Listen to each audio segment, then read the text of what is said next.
The type of attention you get and who you get it from determines where we end up in life. We are we got. This has already been accepted at the University of Texas in Austin, electrical In a engineering. community where the statistics aren't the best, the default isn't the best either. The gentleman who's going to be on the field representing South San, Defensive captain of the varsity football team. Mr. Jesus Rendon. His life to giving back to this community. St. Joseph's Catholic Church Choir. So I decided to start a nonprofit called Building a Purpose. And if we can raise that default to be something of higher standards, Help students find their purpose in life. I think we can do something We all we need. special by default. Welcome to the Jesus Rendon podcast, where we talk about life, purpose, and God. Our next guest here is Juan Reyna, somebody I've known since we were kids. We grew up together, neighbor right next door. He's a South San graduate and entrepreneur and the CEO of Texas Shield Insulation. Juan, thanks for coming on, brother. Thank you. Thank you for having me on, man. Yeah, no, this is awesome. I always normally start off by saying, what's your first recollection of how we first met? Man, to be honest, I don't really. I mean, outside playing basketball, man. That's probably the first real memory that I have that is like, oh, it's the Jesus from next door, you know. So that's probably the first time I actually like, okay, that's him. Yeah. But yeah. No, that's good. I remember balling up all the time with your brothers, and you'd come out and I'd be like, gee, wow, they got a whole basketball team. And then your little brothers were born probably around that time, and your sister came after you, right? Uh-huh. And then the two little ones, and I was like, man, you guys got a full basketball team, man. Yeah. I mean, everybody from the neighborhood just getting together and playing ball. I mean, that's what we would do, and I mean, it was a great time. Yeah. I wouldn't have it any other way now. Yeah. Plus, yeah. Zeke was freaking always taller than everybody, and I didn't shoot up to his height until I got to high school, but he was always big. Yeah, I kind of remember that out of nowhere you're just tall, and I was like, Yeah. man, playing basketball, I mean, obviously height matters, so I mean, it was like, man, he just shot up one day. And yeah, my brother Zeke, he would always play. My brother Jose, I mean, the good thing about having a big family is that you always have a team, right? Right. Yeah. So right away it was like, oh, the brothers together, and then versus whoever else, right? And they would try to switch it up, and it was like, once we lost, they were like, okay, nah, let's go back to brothers. Yeah. Like, Yeah, no, y'all always were doing something. It was basketball in the front, and then, I think JoJo had the only basketball court in the neighborhood. Probably right? the whole south side, to be honest. And then I think you guys got one a little later, and y'all play in the front, and we'd all, and then my dad come out and start dunking on all of us. Oh yeah, for sure. Like, I guess he would get out of work or whatever it may be, and then he would just join in, because we always, that's the good thing about playing outside, that it's endless amount of people that could play. Right, literally, sometimes it was 6 against 6, others 2 against 2. I mean, we would make it work. Right. That's the beautiful thing about being outside and the way we were playing. Yeah. I mean, we would go play football at the church. Uh-huh. I don't even know Before if they the were fence? too fond about Yeah. it, but we would play, and we had a Right. good time. I mean, at that time, I didn't even have a clue how to play football, but it was like, we'll just pass the ball and say it was a touchdown once we hit the wall, right? Right. So that's kind of I remember that church, man. Then they put the fence up, and so no more football over there. I mean, that happened way later, though. Yeah, it happened way later. I think we're already done with playing out there, but yeah. they're probably for the next generation. Right. Well, I remember first meeting y'all, and I kind of group all y'all together is when, because we lived there when I was like my sister was first born, so we lived there like in their mid 90s, and then we moved out and went all around the school district, and then we came back my 6th grade year, so you would have been in 4th grade. Yeah. And or coming into 6th grade, and I remember both your brothers you were probably out there, and there's a whole bunch of other little boys from the neighborhood were boxing, and I jumped over, and we were all boxing. I forgot that other little boy's name, man. I hadn't seen him since middle school. But your brothers were 2 years older than me, Yeah. so you had a hard, and you were younger than me, so you had a hard time keeping up with them because there's a big gap. Yeah, and that's the good thing and the bad thing, right? Yeah. That I was always behind them trying to do what they were doing. Emulating. But obviously I was younger, so I mean, they didn't want me around. So that's the Hey, I they wanted didn't to want me be around either. I'll tell you. So they're like, hey, but I mean, like they say, right? Ahí andábamos como el chicle, like we're Right, pegados, and well, it helped later in life. Definitely helped having those older relationships. Yeah. You know. Yeah. No, for sure. I remember. I also, your dad, him doing the business, right, starting it out at Reyna Insulation, and I remember him talking to my dad. They'd talk about rancho stuff all day and night, right? And horses, and I'll never forget. He was saying that they had a job the next morning, and he asked if I wanted to work, and I went to go work with Reyna Insulation for one Saturday. There you go. Yeah, I mean, he got up early. It was like 6 o'clock, and it wasn't like go call your neighbor. I was like, I kind of knocked on the door and waited, and me and Zeke went and hit up a whole house fiberglass. I can't remember what grade it was that I was in and went with you guys, but that was, I guess, technically my first job. Yeah.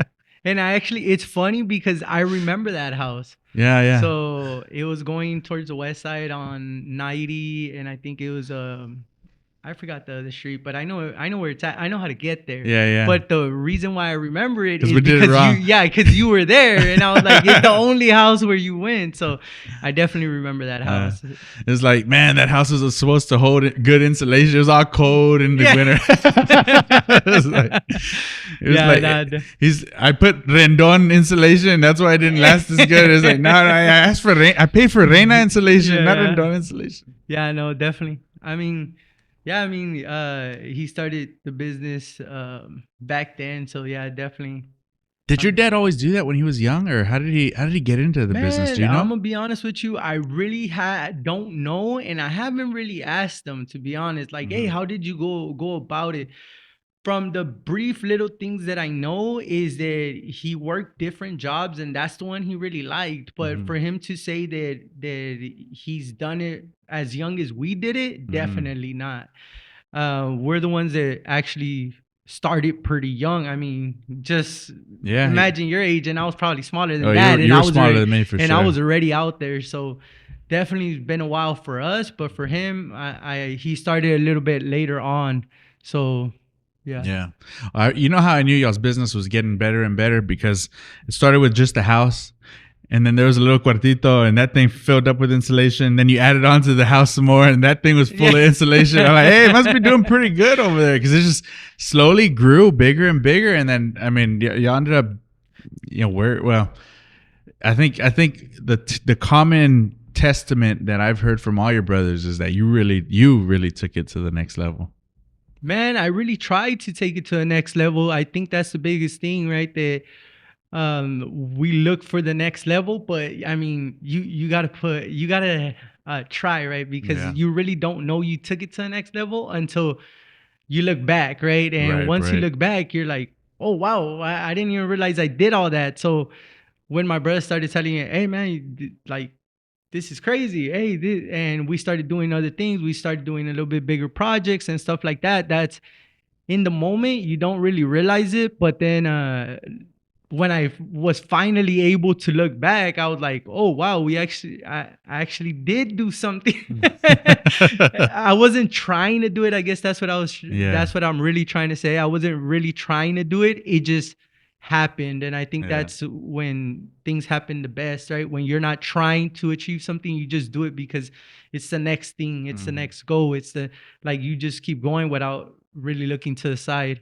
So yeah, man. Well, I think one thing that comes to mind, you just said it earlier, that your dad didn't start, your dad only took it so far, and it was enough to provide for for his whole big family, right? Exactly. And Big everyone, family. and it was the footprint. I mean, giving his neighbor a job for a day, you know what I Yeah. mean? But the caveat, your dad didn't start as young as you did, and you've put more hours into this trade, into this business, probably than, like, if you compare yourself to your dad when your dad was your age, you'd worked in this stuff at like the back of your hand. You've known it very well, and so I think those hours put in at a young age had a lot to do with how far you got. And I mean, even younger than Zeke and Jose, you started, you know? Yeah, definitely. I mean, started from picking up trash, right? Like picking up the trash from my brothers because they were working at the time. Once we got older, obviously, before then, my dad had other people working. But then when we got of age, and by of age, I mean like where you could drive a truck. Yeah. So and we would that's when I really started getting into it. But other than that, like I was just picking up the trash and trying to I didn't know it at the time, but just trying to help the family out. Really, Right. that's what I was trying to do. Sometimes it was forced, sometimes it wasn't. Yeah, that's good. So your sister, is she into the business too? Not so much? She is into the business, not as much as we would like her to be. But I mean, she's part of the business. That's she helps with paperwork. She helps with all the little things that Danielle can't get to. She tries to help her out. Mm-hmm. Yeah. So anything he needs to send out, any paperwork that needs to be done, she's more than likely had her what is it called, she's done some of the work there. Right. Yeah, on that end. So what's the name of your business and how did y'all first start? So the name of the business is Texas Shield Insulation, and how we started was really unexpectedly. I mean, I'm probably gonna say that a lot, but it's just something that we wanted to. So I guess a big thing is why we created it, because we already had Reyna Insulation. So a lot of people might think like, man, well, why did it go from Reyna Insulation to Texas Shield Insulation? I think that's a question that a lot of people ask. And the main reason, we wanted to not appear as a family business. And it's really, I mean, it's just what it is. We wanted to get bigger opportunities, and in order to get those bigger opportunities, sadly, having Reyna Insulation versus Texas Shield Insulation, you have that big project, you're probably going to be a little bit I mean, I could be wrong, but to me it made sense to go with something that didn't seem so family oriented. And is it bad? I don't know. I mean, that's an interesting perspective, right? It seems like Reyna Insulation had gotten y'all so far, and you're thinking from a marketing standpoint, a branding standpoint. Exactly. They're like, is Reyna Insulation gonna be around for a long time, or Texas Shield sounds commercialized and exactly. So literally that, yeah. So that's why, because we wanted those bigger opportunities. And I felt like when they would hear, first thing I would say when we're out selling, it was like, oh, Reyna Insulation. Oh, is it a family business? Yes, sir, it is. And it was like, oh, okay, are y'all able to take on this project? And I was like, ooh.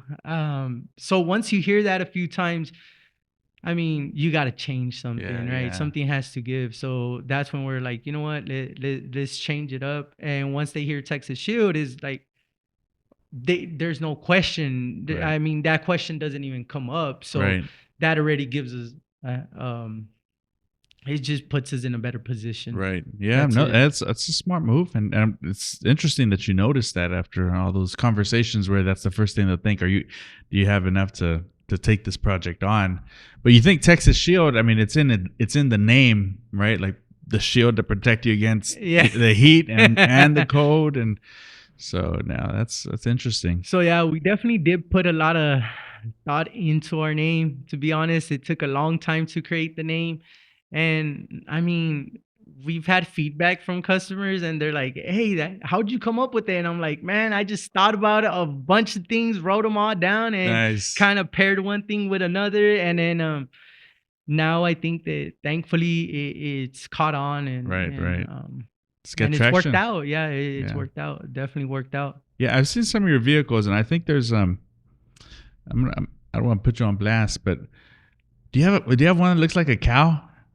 Yeah, so there What's the is- story? What's the story behind your cow car truck? So one of the things is the marketing, right? You wanna be able to leave that footprint in people's minds, right? Right. When they Would talk to you, so catch their eye. Yeah, so one of the things that I do, I mean, you probably noticed the cow truck was a big one, literally a big truck with big wheels. And it was just to do something different, but if you see the color scheme of it, it was still the colors of the Texas Shield. So when I would go out to projects, they wouldn't remember my name because, again, I have the most common Mexicano name ever. Yeah, you do. So it's Juan. So I would always tell people when I would be out selling, I would say, "Don't remember me, just remember the guy with the big truck," and they'll be like, "Yeah, the cow truck." Like you're not the only one to say it. I've never brought this up to you. I mean, this is the first time I'm talking to you about it. But yeah, I mean, exactly, it's catchy. Yeah. So and that's what we did. Same thing with like right now I had another truck, the GMC lifted, big wheels, branded. Right. We wanted to make sure that the branding was there. So. Now we have a Tesla, same thing. It's a fully I feel like you got the Cybertruck pretty fast when it was coming out. I couldn't tell you when you got it out, but I was like, man, there's a Cybertruck running around the neighborhood and it's got Texas Shield on it. Yep. Like, So we probably got it out maybe like I want to say maybe about 7 months, maybe not the year, but after it came out. And yeah, we got it pretty quickly. So, and the first thing I do with my vehicles is put a wrap on it. Make sure, because I mean, we want to make sure that the name is out there, that it's catchy, and what better than a Cybertruck to do it? So that was our goal with that truck, and I think if you've seen it, I think you might have seen it. It looks like a shark. I saw it in a parade. It's a fighter jet. Yeah, it does look like a shark. Yeah, it's a fighter jet. That's what it's supposed to be. Yeah. So yeah. Well, you even have your truck has a demo on it, right? Like, didn't it do something or like part of your presentation? Yeah. So it does. It opens up the doors. It opens up the windows, and it has like a whole light show. So it's really cool. It really attracts attention. I think we've gone to a few events, and it definitely attracts the attention that we want from it. Mm-hmm. So I think we had seen you at the what was it, the Carrillo career fair, career day or whatever. That we did the light show there. The kids loved it. I mean, that's the biggest thing. Well, I mean, a Cybertruck. Yeah, the thing gets me giddily. Yeah, yeah. Cool to see it. Yeah, it's pretty simple from the inside. Nothing crazy. I always tell people always want to see it from the inside, and I tell them, man, I promise you, it's not gonna be as exciting as you think. So that is one thing I give people heads up. It's not gonna be exciting. There's just a big screen, and that is it. The show is over. But yeah, it looks cool from the outside, and again, it just attracts the attention. So yeah, you're right. It looks like a shark, a street shark, man, like the cartoon street sharks.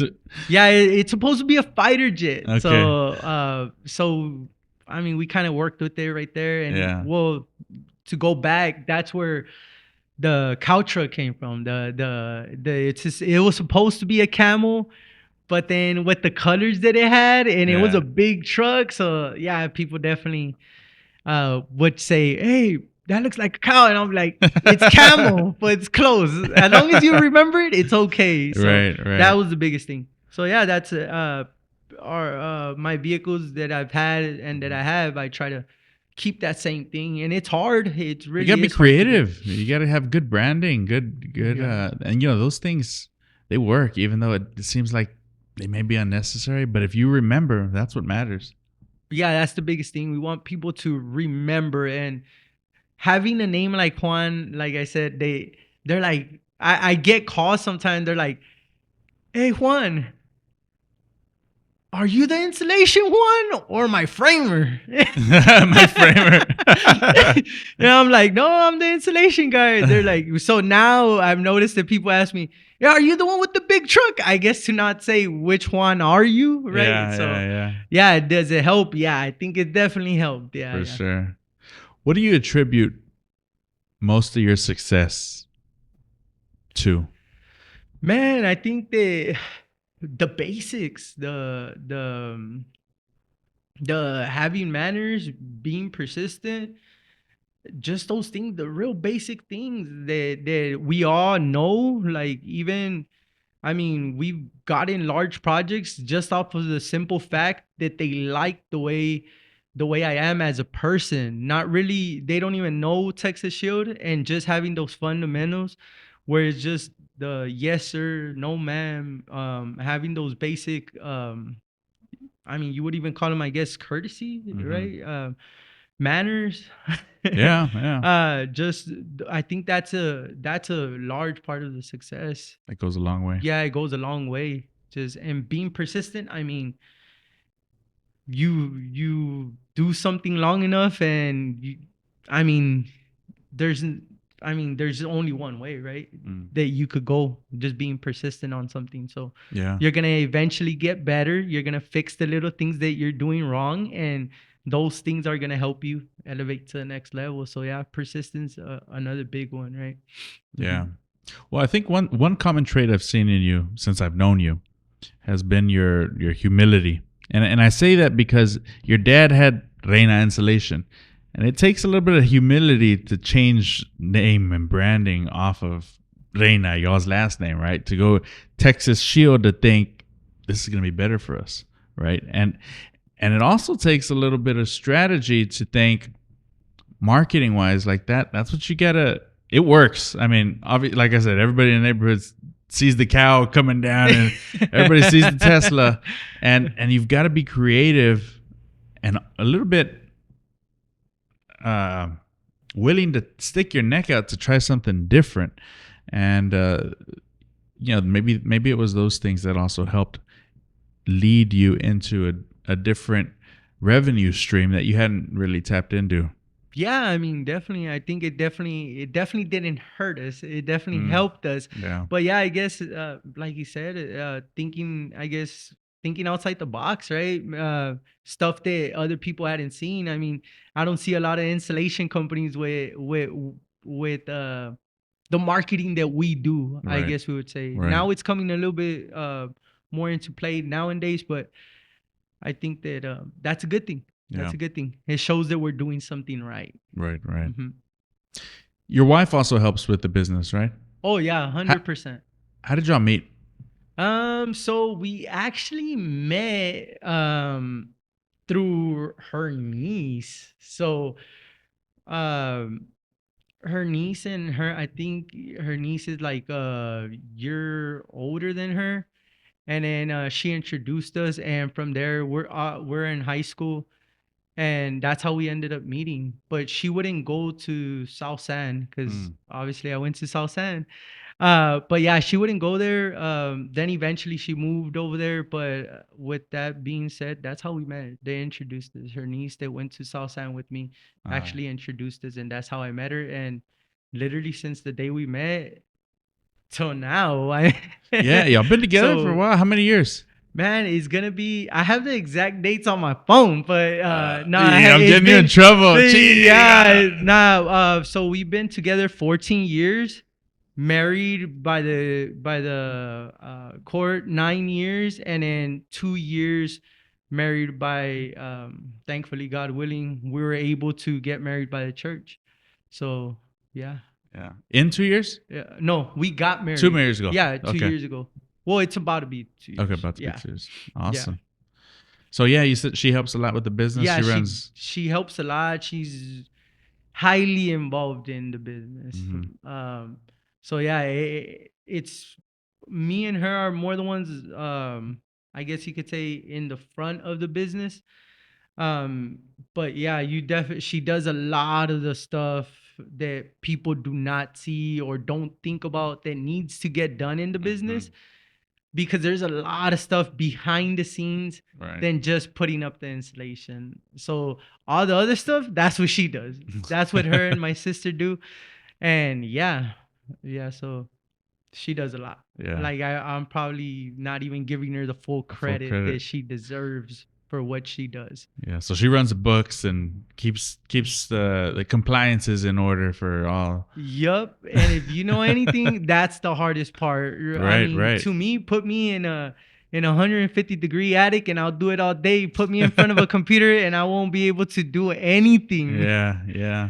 Yeah. No, that's awesome. Yeah. I mean, I've always loved the idea of a family business, and I don't know, it takes a lot of work and a lot of patience. It does. And again, one of the questions that we frequently get asked is, how do you do it? Like, how are you able to work with the family, right? Is it difficult? Yes, definitely is. But we grew up so, and that's where I go, like the basics, right? Like when we were younger, my dad, we would get in a fight with each other because we only have one sister. Yeah. So, I mean, Who was the bully? Zeke. I knew Zeke. So being in that environment where you grow up with nothing but brothers, it's difficult. So Well, Zeke's got 4 or 5 years on you, right? yeah. So he was a bully, always picking on me, just picking on everybody. That's the good thing. He wouldn't discriminate you. Yeah, he loved everyone equally. There. Yeah. So then, so growing up in that environment, my dad always, hey, y'all can't be fighting. Y'all gotta love each other because there's nobody gonna be there besides your brother. Yeah. Like there's nobody. So then, now going into the business, right, where we all work with each other and we all have to deal with each other, that definitely comes back where it's like I might say something, or I might say some hurtful words or whatever, or they might tell me, and then at the end of the day, like before the day ends, either I'll get a call or I'll give them a call and let them know, like, hey, I'm sorry. Just like we're little, like we take it back to if we're little kids, and my dad was telling me, tell them sorry. Yeah. So, and that's how we're able to manage it. And that's why I say that the small basic things, without them, we wouldn't have Texas Shield. Yeah. Without, like, there would be it's a big group effort in reality. So being all in not having coming in the next day and having that struggle again where it's like, oh, he said her we got to move on. We got to move on. And that's how we're able to do it. Yeah. So that's awesome. it's hard. Yeah. How did y'all learn so much about the actual business side of administration things and not the operations? That we really learned. We just started learning. On the fly? Just literally on the fly. Like there was nobody that we could go to, and my dad's business wasn't big enough to have to deal with those things, right? So and once we started learning, pretty much like we would hit a wall, and then we would have to figure it out. Like, okay, how do we get past this? And that's where I was like, Danielle, you got to figure it out. So that's where she put a lot of time and effort into learning all the stuff that we have to do behind doors. So yeah, it's not easy. Nobody's there to show you. Nobody's there to guide you in reality, because whoever's doing the same thing as you or has business, they're probably busy. It's not that they sometimes I get a lot of people people sometimes say, like, or I hear people say, it's because they didn't want to help me. Well, you got to understand that the only person that can help you is another person with a business. And if they're running a business, they're probably pretty busy. So I never took it personal. If somebody didn't have the time to show me, we just figured it out. I mean, that's how we did it. And that was the best way, honestly, because it's hard to really show somebody that, right? Now I understand that. Right. Well, it would you when you actually go through the experience and you see the nuances of things that come your way with the business, you realize like, oh man, this is the trigger for this, so I got to do that right on. But if somebody tells you like that, yeah, sometimes it goes in one ear, not the other. Yeah, sometimes. Or even if you get the opportunity to even be told some of that. But Yep. but you're right. These types of questions, where we grew up to be able to ask other people those next level questions, it just wasn't a thing, and you didn't get to really grasp the concept of a business, right? You just, like, I would say 90% of the businesses here on the South Side are like how your dad started, right? Where Exactly. it's you put your name on it, you do the work, and they respect you, and you get the business because of your name. Right? Exactly. Yeah, so I mean that's exactly how it is. So then, but that's the level right here, and then it's like to jump to the next one. That's where the hard part comes in, right? There's no more word of mouth. Now they want you to put in paperwork. You got to do submittals. You got to be able to have everything in order. You have to have your insurance. You have to have, and all those things. It's like, wait a minute, you need insurance for this? Wait, you need a license for this? Wait, you need, and like you said, 90% of people that are in our neighborhood, Yeah. I mean, they don't need that. And so going into that was the hard part. Yeah. No, that's awesome, man. I love seeing the growth. I love seeing the story and being so close to it. The irony, neighbors, and but it, again, those resources being accessible is a big reason why we said, all right, we're gonna invest here and do this work here too. Yeah, So, no, I definitely love what you're doing, and I think we had a conversation about this a while back. I think this is our 5th podcast. This is the first one recorded. Yeah, it's funny because we always say that every time we sit down and talk, it's like I tell them, man, that was a podcast right there. Podcast. We literally sit down and talk for like at least an hour. Yeah. So, and one of the biggest common things that we always run into is that it's like, man, I told you, I think one time, I was like, man, I wish somebody would have been able to tell me, or there would have been a place where you could go and they tell you, hey, look, you want to start off here, and then the next step is this, and you follow up with this, and it just makes it a little bit easier, right? But right now there's just not that resource available. Right. Or at least not that I know of, right? Right. Yeah. Well, certainly not south of Highway 90, but I think we're making traction and hoping to get this place open soon. And if you're looking, I'll probably post a little video showing all the work you guys did here. But the Texas Shield's greatest and finest, Charlie and the crew came out and insulated this place up. So it actually feels really good in here weather-wise. I haven't hung anything on the walls yet, and you're the first podcast we're doing in this building. Well, that's the a old funny thing. And the old post office, first podcast we're having in here. Yeah, no, that's a funny thing because I told you, I want to be the first one in your building. Yeah. And yeah, sure enough, he kept his word, and I'm the first one. Yeah. At the time, I didn't mean it. Right.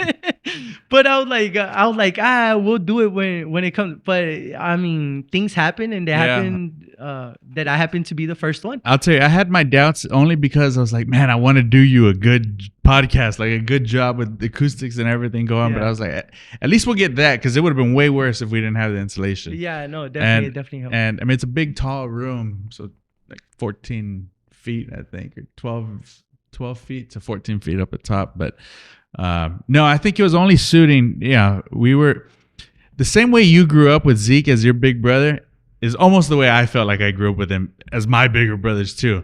So I think it was only fitting for us growing up so as neighbors, you guys doing the business and the place we're doing here for businesses, I think made perfect sense why you'd be the first to be out of here. So yeah, we'll see. Hopefully we'll make this a little bit more podcast visually pleasing to the eyes. Well, we'll we're see. still not done here. Yeah, we still got So we work still to do. got a little bit more to go. So our work is definitely not done, but I mean, we just greatly appreciate you being able to to take a building that was an eyesore and make it into something that's visually at least pleasing for the time being, right? Obviously, you got a lot of more work to do inside, but outside, I mean, if people saw it, I mean, overgrown grass, a bunch of things that you might have already mentioned, but I'll confirm that yes, it did look that bad. And now it looks a lot nicer. I mean, it's definitely not an eyesore no more. So I mean, we're definitely appreciate making the neighborhood good because my parents still live in the neighborhood. I live a little bit south, but I mean, I'm here almost on the daily. Yeah. So definitely driving by and it looks a little bit nicer. I A remember lot when y'all were nicer. living in the little cuartito in the back. Oh yeah. Yeah, I remember. I thought you still lived there. I wish I did. I honestly, and not. I mean, Times were simpler. yeah, times were a lot. Yeah. I mean, again, in the moment, you don't really grasp that.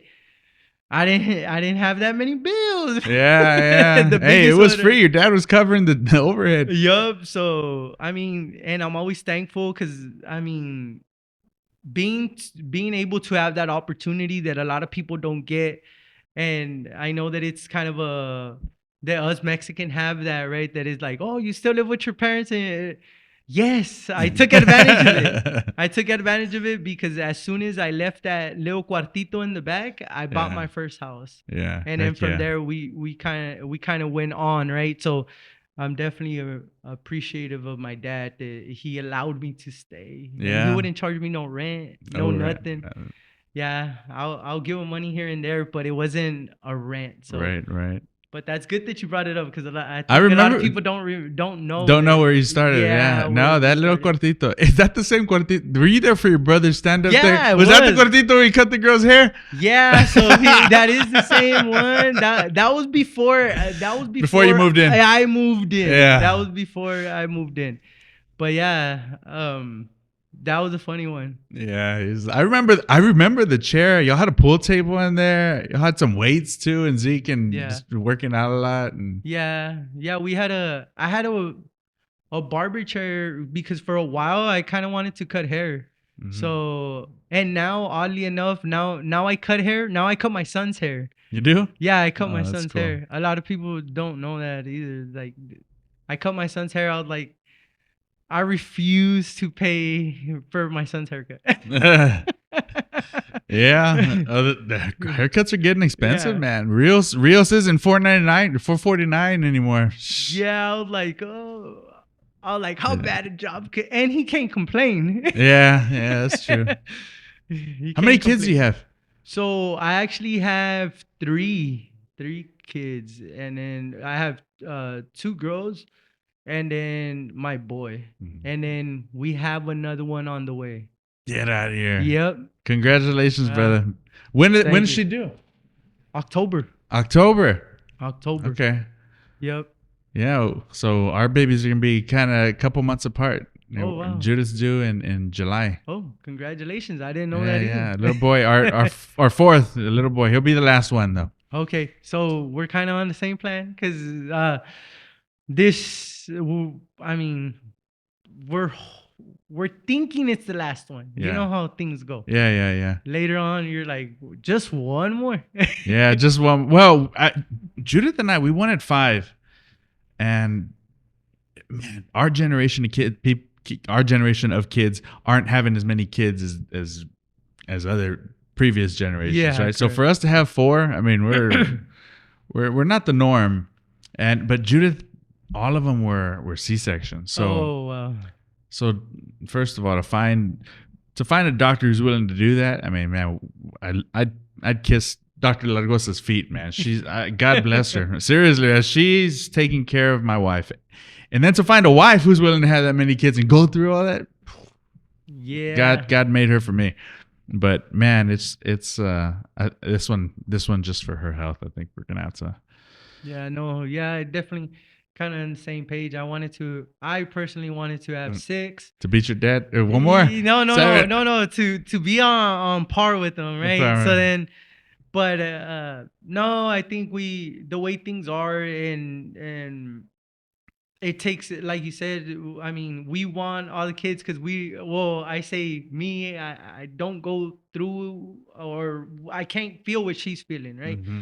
So and when she said, "Hey, I'm done," I took it as okay. Yeah, I'm not going through it. We're going through it, but I know she had the harder part. Yeah. So we're like, okay, we'll stop there. Well, So everybody I keeps gave in. telling me, they're like, "Hey, how's Judith doing?" I was like, "Oh, she's doing great." And then every night she's like, "Oh, I'm not doing great. Why are you telling me?" And but she is doing great. Like, Yeah. especially compared to the other ones. Like, this is probably, dare I say, the best pregnancy we've had, and this is the 4th one. But you get older and it's tougher on your body, and you're working and you're carrying another human. Yep. You're doing God's work. Yeah. Yeah, and it's just being. I mean, I'm 33 now, so I mean, it just definitely gets a little bit more difficult than before. I mean, for both of us. Right. So yeah, it's definitely an experience, but it's not one that I would give up. I mean, I love it. I love my kids, and I would want a lot more. But the way things are set up, Yeah, the way it works, like 9 months, and she's gotta want a kid, and yeah, no, definitely. So that's it. I think that's awesome, gonna be man. it. What a blessing, golly. And do you have to change the house at all, or y'all have already got it kind of planned out? So yeah, we gotta like everything. You gotta kind of get ready for it, and it's like you gotta be able to. Oh, where are we gonna put the crib that we never use? Where are you gonna put the? Did y'all keep stuff from the previous? Yes. So I have a whole garage full of stuff, and I'm like, man, let's just get rid of it and buy it again when we have them, because it just sits there and all year. I mean, for 3 years it's been there, Yep. Yeah, so I have like one of the things that I had since I had Zaylee, which is my oldest, is a high chair. And she would and I've had it since I think they gave it to me or something like that.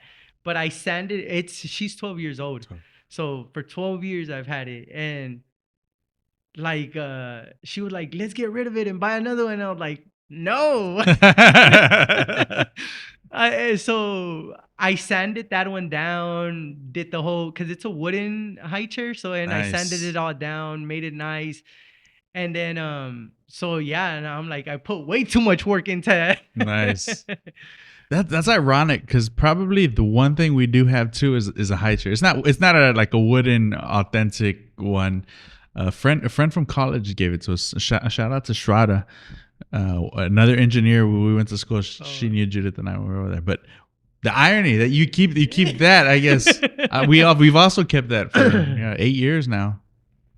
Yeah. Wow. So there's a high chair. I'm not getting rid of it. Yeah, you're keeping that. You're keeping that for your grandkids? Yeah, I mean, it's a really nice high chair, and it's really they definitely don't make them like they used to, because I went a few times for our other kids, and let's buy one, and I'm like, hombre, the one in the house is better. So I was like, I'll paint it. I never paint it again.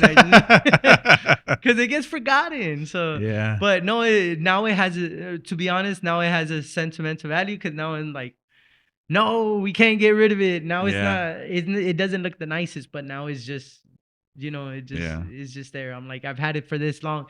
It can last one more. It ain't gonna be that much. So yeah. How many grandkids do your parents have with everyone? I think, man, I think they have like 8. Yeah. Wow. Yeah. So, I mean, no, they have 9. I missed one. Yeah, they have 9.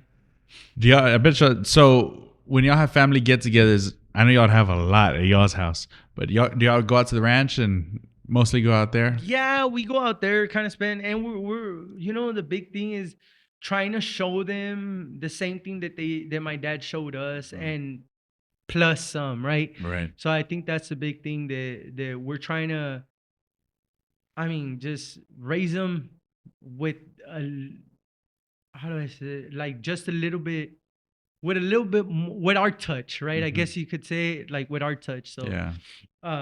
so yeah, definitely. I mean, we try to get all the girls together because the majority is girls. Oddly, right? The irony, huh? Yeah, the They had irony.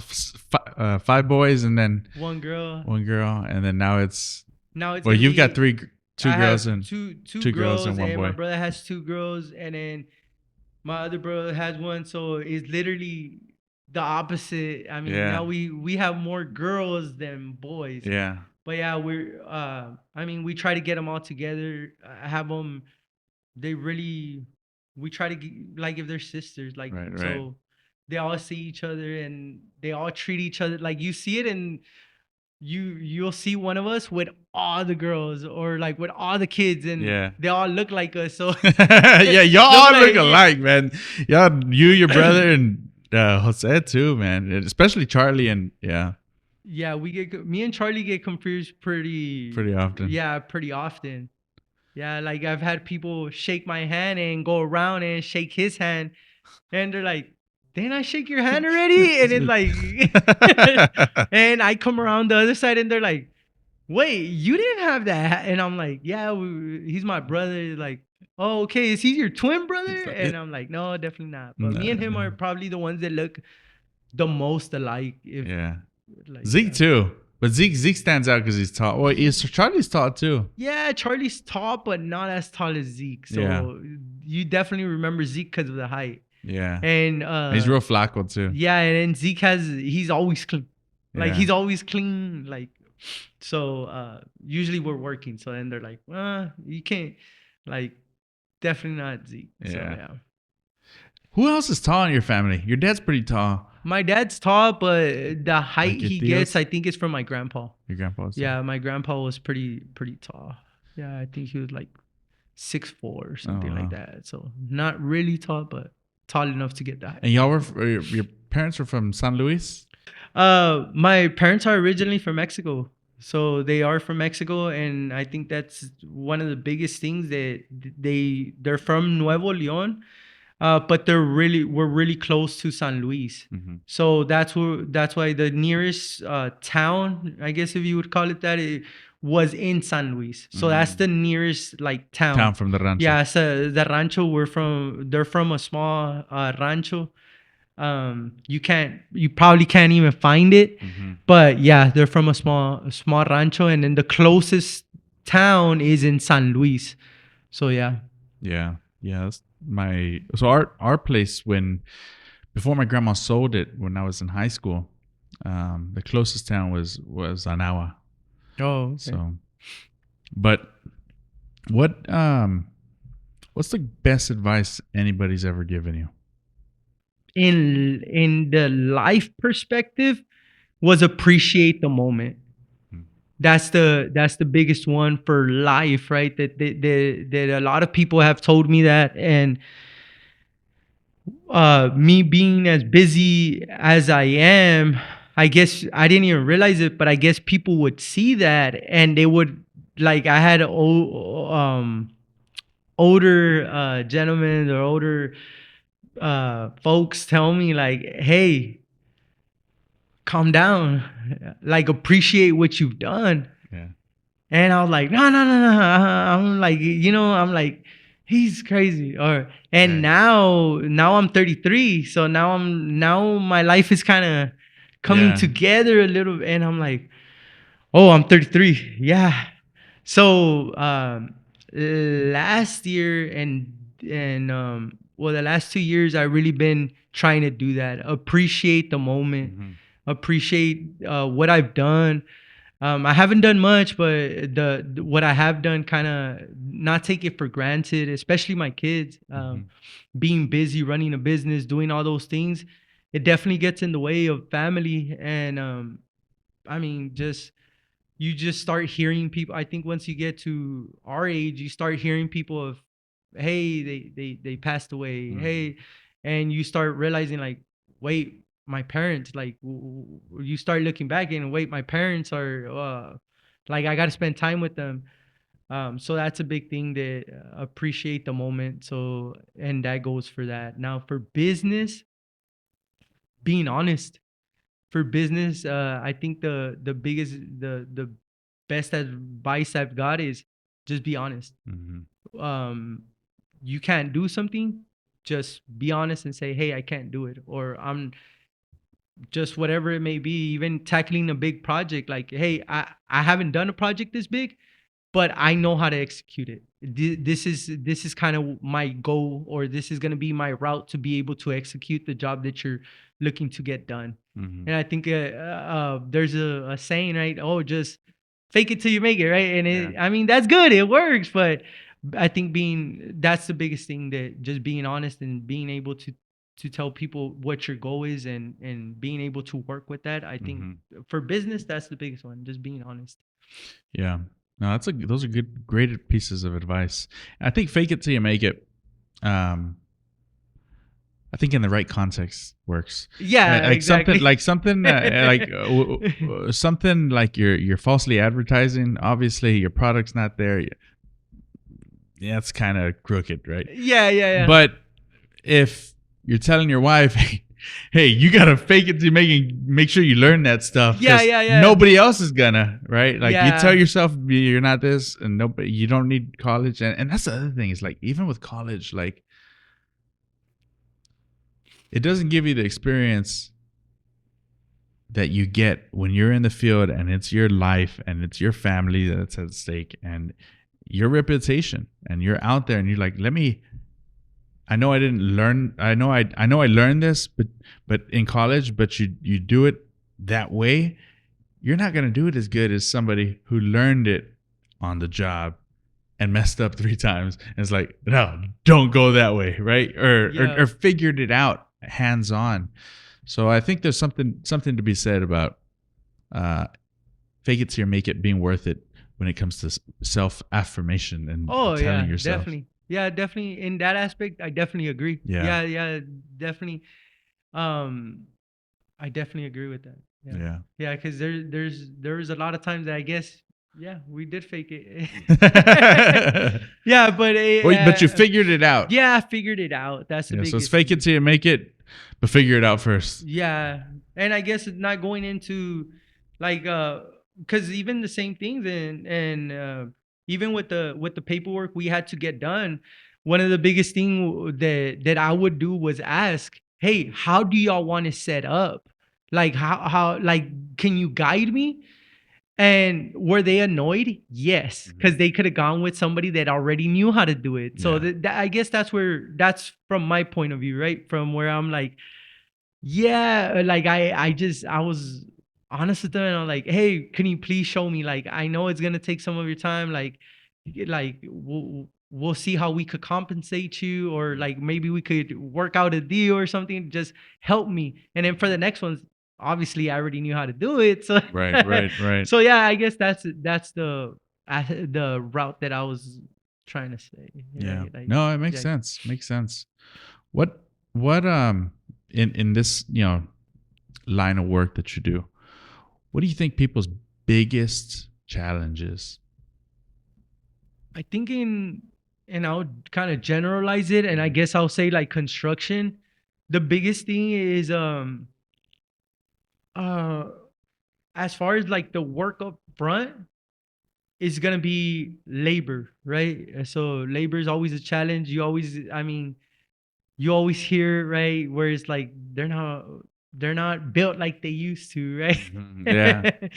Like it's hard to have somebody that's punctual. It's hard for somebody to listen, that wants to get taught. Like, no, everybody already knows that. Everybody knows everything. And I guess that kind of falls in line, that one of the big things that my dad would always tell us is, don't act like you know. You don't know everything. Like you're gonna learn something. And he always had that I guess he would tell us so much that it kind of became like, all right, I don't know. Like I need to learn more. I need to figure like, but we kind of lost that where people are interested in knowing more or wanting to learn about it.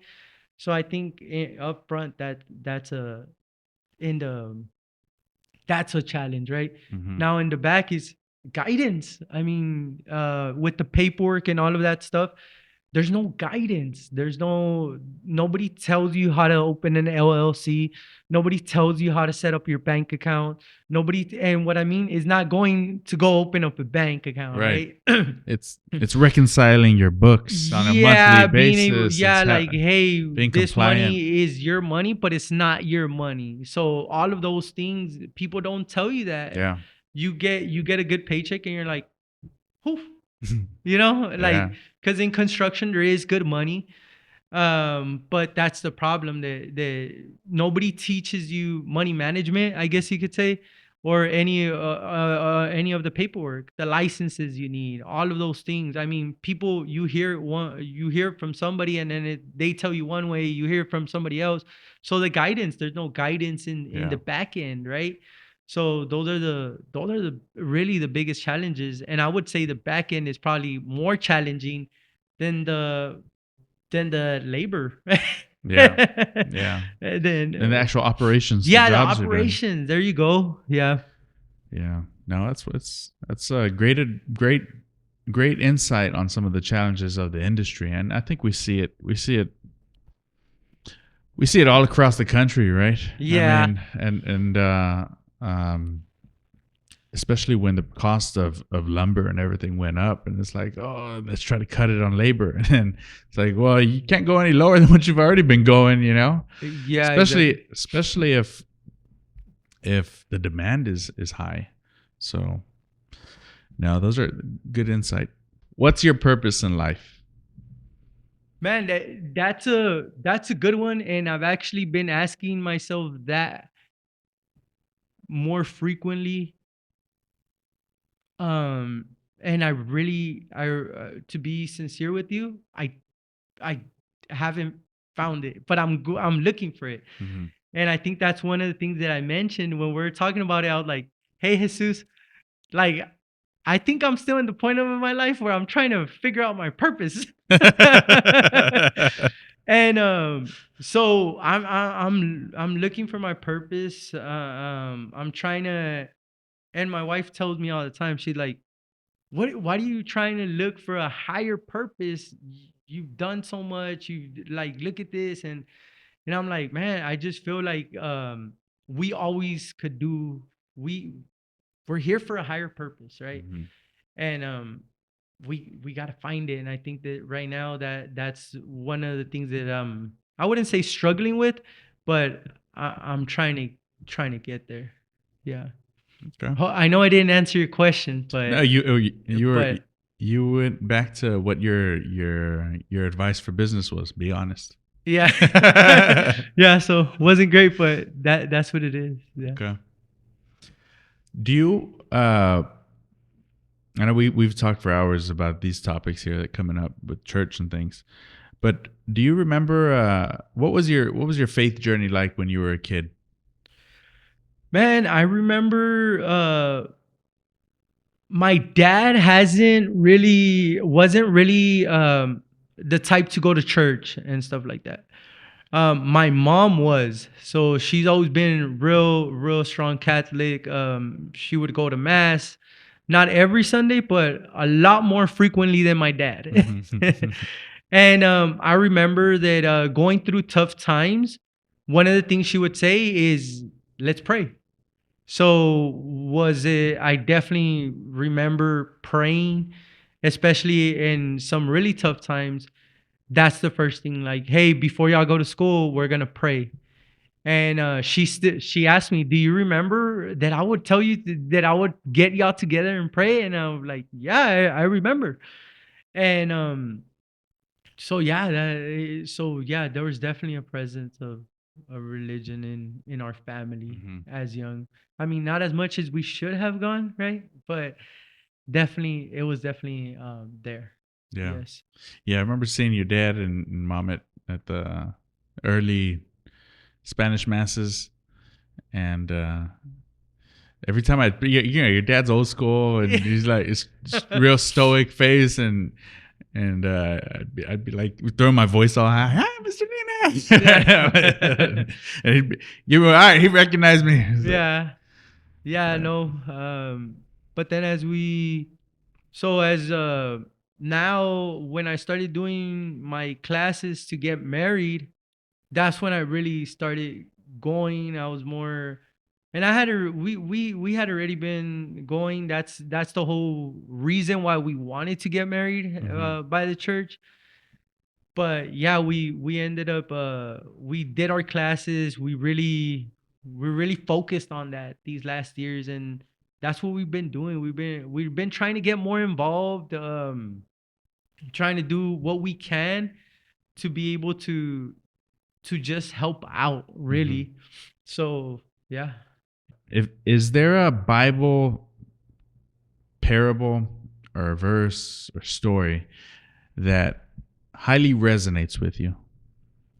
I remember this, and it sticks. It like he said that one of the saints had said,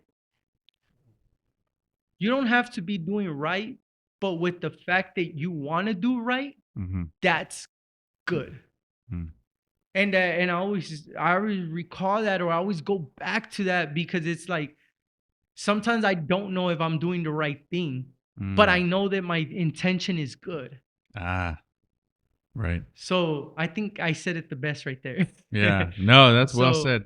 so yeah, because sometimes I get into making decisions, and like every decision, you don't know which one is right, but as long as your intention is good, that's good. That's good. And I really feel that, like, Yeah. No, that's real good. I like that. How do you know if something is divine? It's a hard question. yeah. I'm challenged with it myself as well. And the way I simplify things sometimes, especially in cases where the decision's hard and I'm like, okay, what does God want me to do? I normally, I'm just telling you my experience. I'll pray on it, and I'll see what God puts in my heart.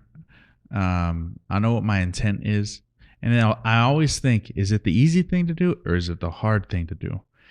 And most of the time, I just do the harder, like the harder thing to do, because, and I'm not talking about harder in the sense that I'll get attention for it because it's the hard thing to do. Yeah. But I do the hard thing because if it's the hard thing that nobody wants to do, it still needs to get done.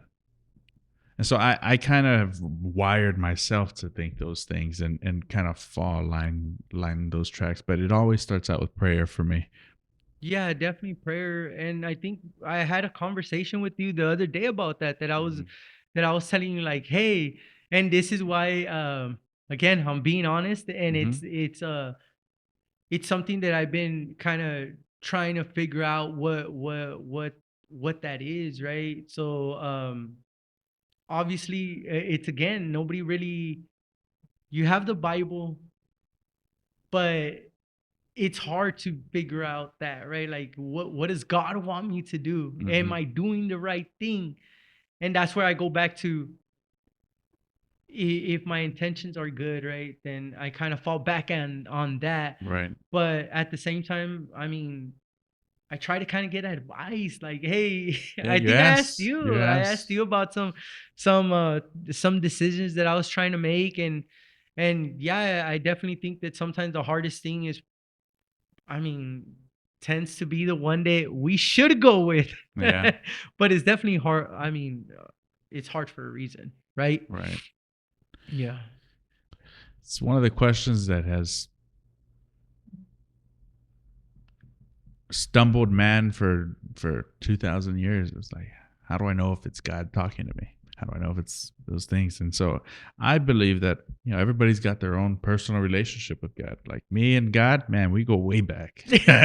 Like way back. He's always been there for me. And even when I thought he wasn't, or even when whatever, I mean, he's always been there. And, again, that's everybody's relationship, right? There are some people are ready to receive advice. Some people can't receive advice from anybody except God. So it depends on really where you're at in your journey and your relationship with him and how you've built that. But I ask about the parable, and I ask about how it's divine, because I ask it because I come from a place of learning as well, and listening, and how others communicate and reach out to him.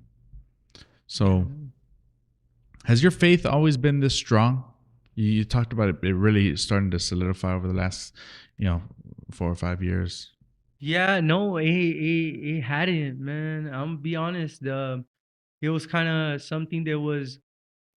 I've always had it. I've always prayed, not as much as I should, but it was definitely there. But for a while, I just work, and this is where I go back to not being in the moment, just working full on.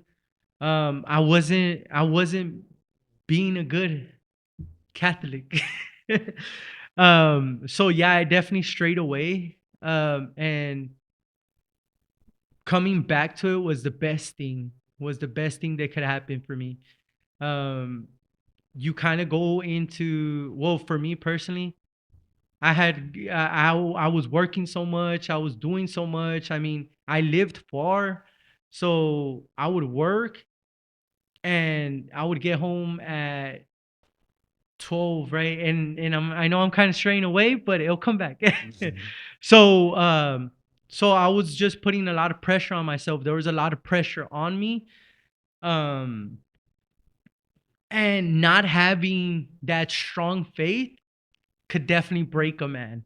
Mm, Can definitely break a man. right. And I'll say it because it's happened. It's Mhm. happened. It's happened to me.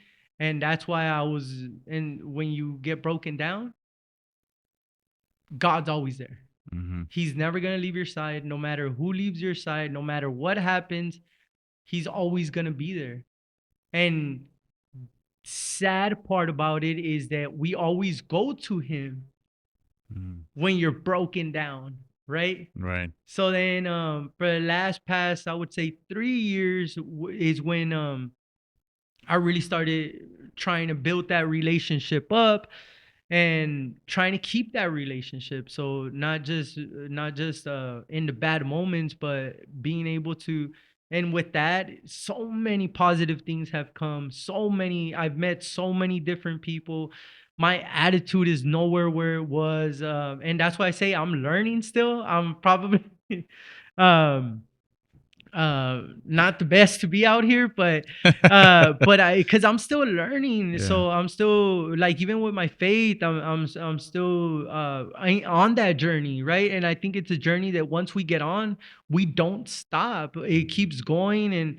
And that's what I don't want it to ever stop ever again. So that's the big thing about me, that having all that pressure, having all that, because with the business comes pressure, right? Mhm. And when you have your wife, well, I have my wife, and she's a big part of it, but I mean, stress comes with it. I mean, discussions come with it. Yeah. Discussions come with the people around you, people. And when you don't have that moment of prayer that we sometimes need, I mean, it becomes difficult. It becomes difficult in every aspect that you could think of. Um, but yeah, that's why I started creating that relationship. I was like, you know what? I need somebody. And the thing is that God's always there, because he knows exactly what you're thinking. He knows exactly what your intentions are. He knows exactly. I mean, so who better to be there than him, right? Yeah. Yeah. So that's where my relationship actually started growing.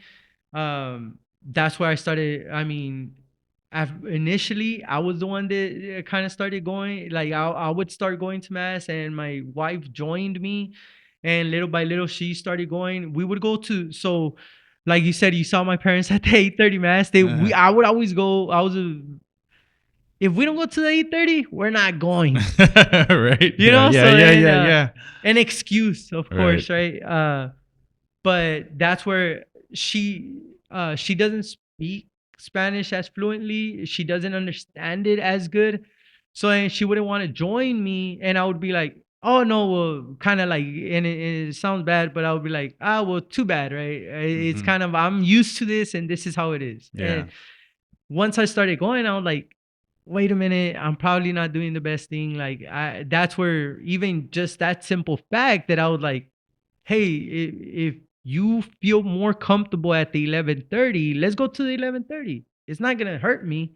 I mean, if anything, it helps me stay in late. But I mean, I'm not one to wake up late, so then I want to kind of get it over with, to be honest, right? Yeah. So and now I look at it a whole different way, right? Right. I don't look at it like, oh, I'm just gonna get over it. But I'm gonna be honest, starting off, when you got all the kids, man, it's like it's almost just let's just get it over with. It's yeah. like, So then bouncing off the walls and yeah, and then I mean having kids in the mass, so that's how we initially started. So and we started going to the 11:30 mass, and then she liked it, she enjoyed it, she understood it, because once we would get out of the 8:30, I would have to explain everything, which was good because I would kind of, okay, so I would be like, look, he meant this and this is what he said, and so I would be there.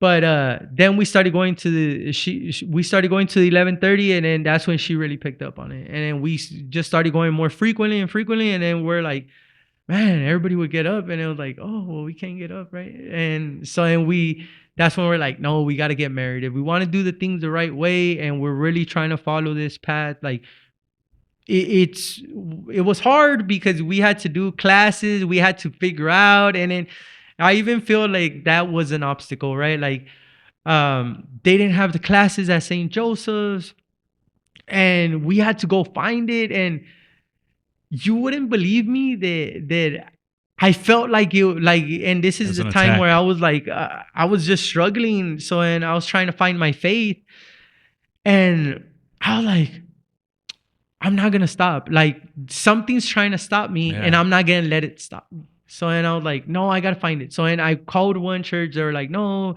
And I called another one, and it sounds bad, but it was just like they wouldn't give me a call back, whatever it may be. And it wasn't their fault. It was just sometimes they would call me at the wrong time, whatever it may be. But finally, we're like, figured it out. We sat down with Friar Andy and at Our Lady of Guadalupe. And he sat down with us, and he was like, okay, what are y'all trying to accomplish?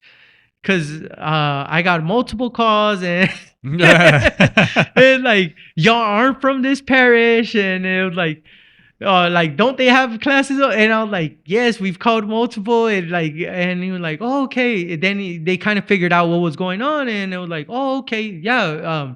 The classes had already started, and I told him we had been trying to start it. So, and I know I'm kind of dragging on, but it was at the end. He sat down with us, and he was like, look, the classes are already started. They're like 3 or 4 sessions in, right? And maybe I shouldn't say, right?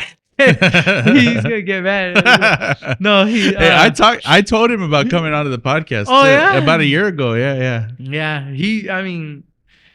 We'll go back to that conversation. Keep going. But yeah, so then he sat down with us, and I told him, I go, look, honestly, I had wanted to do this a year ago. It didn't happen because the same thing, the classes had already started and everything. He goes, well, one thing we have is that we're supposed to meet people where they're at. And I was like, yeah, so meet me. I'm here. Matter of fact, look, I got the ring. Yeah, so he was like, we're supposed to meet people where they're at, right? So and I guess that kind of resonates on me too, because then, like, man, I'm so thankful because in that moment I really needed that. So with that being said, we sat down, we talked to him, everything was good. And he let us join the classes. So he was like, do y'all have a date? And I was like, no, we don't have a date. Like we didn't expect for you to tell us yes. So and when he told us yes, he was like, okay, well, he was like, so y'all want to get married? So when's y'all date? And I was like, we don't have a date. And he was like, and y'all want to get married? And I was like, well, yeah, but the hardest part for me was The class. doing those class. So then we finally were able to join, and from there, Tony, and then there's a few other people in the I guess teaching it that really helped us through the process of understanding everything. And really, I needed that class more than just for I didn't know I needed it more for myself than for my marriage. And it helped my marriage tremendously. It helped us just get closer together. She learned stuff about me that I had never spoke to her about because they were in my thoughts, right? And I was like, once you get there and you realize that it's like, hey, people actually care. People in that environment actually care. So then I started being a little bit more open about difficult situations that I was going through. And I mean, everything else, that's why I kind of decided that I was like, hey, I want to be a part of this because there's other people going through this, and they need to know that this helps. That, I mean, saying a prayer helps. Like now sometimes me and my wife are driving, and we have like a little prayer book, and we just randomly select a prayer and we say it while we're on the road. So Nice. that's one thing that we don't really talk about, but we actually do. do. Yeah, we do. That's beautiful. Yeah. Your girls did they go to CCD and everything? Are they? They're currently one in of it? us currently in it, yes, and then the other one, she's gonna get baptized here pretty soon. Nice. So My- we're trying to lead them that route, right? Yeah. My girls, man, we've always prayed together as a family since I was little. That's one of the things we brought again into with the girls. And Autumn, even before she went to First Communion classes, CCD, she's known all her prayers since like the time she was 4. Oh wow. Yeah, and she's so beautiful. And I don't know if you've ever been mass at St. Joseph's when she sings. Let's just say she's got her dad's voice, all right? So a little bit off tune, and she goes out there and she reaches, and Father loves it. And I think that initially we were kind of like, it's kind of loud, but who better than to sing loud for than Jesus, Yeah. And honestly, what all the response from St. Joseph's, it's an older community, Correct. and the response from the older generations, and I'm talking like 60 years older than my daughter, right? Like it was so encouraging and so uplifting, and I dare even say motivating for them to sing louder, to help her not so sound so off, you know what I mean? Or so off there in the distance. But no, it's good that you keep your kids active in the faith and the teachings and the lessons, and there's so much good that comes from it. And I think one thing I really have learned, especially when you go through Bible classes and things, is when Jesus was preaching, it wasn't about easy topics, it was about hard ones. Exactly. It was about things that I don't want to talk about. If you don't talk about those with anybody, are you going in the right direction? Is that healthy? Is that safe? And what if you do want to talk? Who can you go to talk about those things? So, I've always found that comforting, and sometimes it matters. Actually, delivery matters. How it's delivered is very important, because you go back to intention. If it's perceived as it was supposed to be insulting, or it was supposed to be hurtful, if I perceive that from your intention, a lot of time people shut off and like, oh, it closes the bridge of conversation and trust. So how it's delivered and who it's delivered sometimes can lead to be more effective in how much closer you can bring that person to God, because we live in some hard times right now, and you know, we're at our prime in working, and I think our prime career wise, we still got another good 20 years. But we're still able physically, and we're still cognizant. And in the times we're in now, it's like, man, the ethical compass is just out the window, right? And it's like, and then the difficult decisions in doing things, it's like, oh, man, if he would have just talked to me about it or been communicative, and I didn't realize that was a boundary. So all those hard topics, when you don't know who to talk to or where to go, the church is a good starting point. Yeah, and I think that you sometimes going one time might be a little bit intimidating for people, but once you get involved, everybody's super nice. Everybody's super like willing to help. Everybody's like, I mean, they're just really waiting for somebody to come up and say, "Hey, I need help." Now, is that the case in everywhere? I don't know, but the experiences that I've had is like everybody that I've asked for help, they've helped. And it could be a simple conversation. It doesn't always mean it's something crazy. It's just a simple conversation of, "Hey, what do you think?" Or, "Hey, and am I like, what would God do?" Right? Yeah. And it's like, we don't know. And when you're looking, I think that a lot of people my age are in that moment, right? Where they're like, "Oh, I got to sit back. I got to realize what I've done. I got to sit." And it's like, am I doing, what's my purpose for this? Right.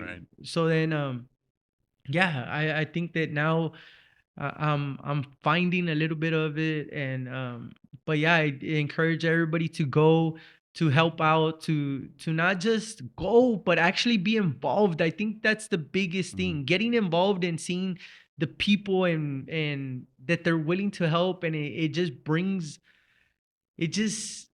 something out of it that I can't even explain, but it just, the feeling of it just makes you feel better. Like it just, being able to, with a simple conversation that you won't even know, it might help somebody tremendously. Because it did for me, for the people that were there giving the class.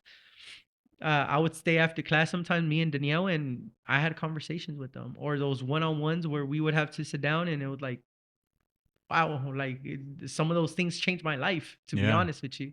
Yeah. No, that's awesome. No, you hit it right on the head, right? To be being a part of the church and helping, contributing in some way, and then you feel like you're a part of it when you contribute to it, when you help it. I will say though, over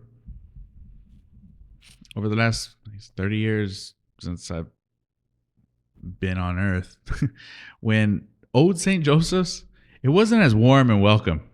And I don't know if it was because I felt like that because we didn't go to church every Sunday. I mean, we went every Sunday for like CCD stuff, right? And my mom would push, same like your dad. My mom was the more faithful one, and then my dad was always like, "No, I find Jesus at the ranch, right?" And this and that, and he's like, "That's where I go." And there's some truth to that too, because I feel like my dad has a deep connection with God. I still feel like he has a deep connection with God. But my mom was, you're not going hunting till you know the Apostles' Creed. And I'm like, so I'm there in the blind, like praying for a deer to come out. Like, hey, well, I might as well put this prayer to good use, right? And I'm trying to memorize it. But to your point, like when you become a part of it, and you're a part of the mass, or however you can help towards it, you become part of the church. And I think for us, when I was younger, always going to mass, and I'm like, oh, people are kind of judging, or I felt like that, and I was a kid, I don't really know why, and they didn't welcome you, brother, the way they do now, And I think they might have taken a page out of the Christian Protestant church, right? Yeah. I mean, they'll welcome you with a banda group walking in, like Yeah. right behind every person going. Boom, boom. Yep. But I think that that ministry is crucial because they welcome that family, that soul, that person who needs it the most into the church, and how that has evolved and grown in the Catholic Church, I think is going in the right direction, because when we were kids, when we were teenagers, K-Love and all the rock music started coming up, and man, everybody turned Christian, right? Like, it was like boom, all the kids went, and if it wasn't for Acts retreats, have you ever been on one? I haven't been to an you're Acts retreat. You're gonna be on one at St. Joseph's because I've been trying to keep Acts alive. There's hardly anyone still holding it together though. But Acts, when we were teenagers, and I don't want to say it's a response to the Protestant movement because it came from the Crusaders like in the 80s, so it was before. But like that was what Catholics, I guess, kind of had as kids, and then Christians, they just had it in their churches and felt welcome, and music and the whole shebang. But that feeling welcome, the music, the different ways you can become a part of the church, not being so legacy or traditional, has helped us grow into the church. So no, I think you're right on, and man, I can yap about that for hours. Yeah, no. Yeah, get the involvement. I mean, it just helps the parish, it helps the people, it helps. I mean, we could, like you said, we could go on and on on how the positive effects of it. Right.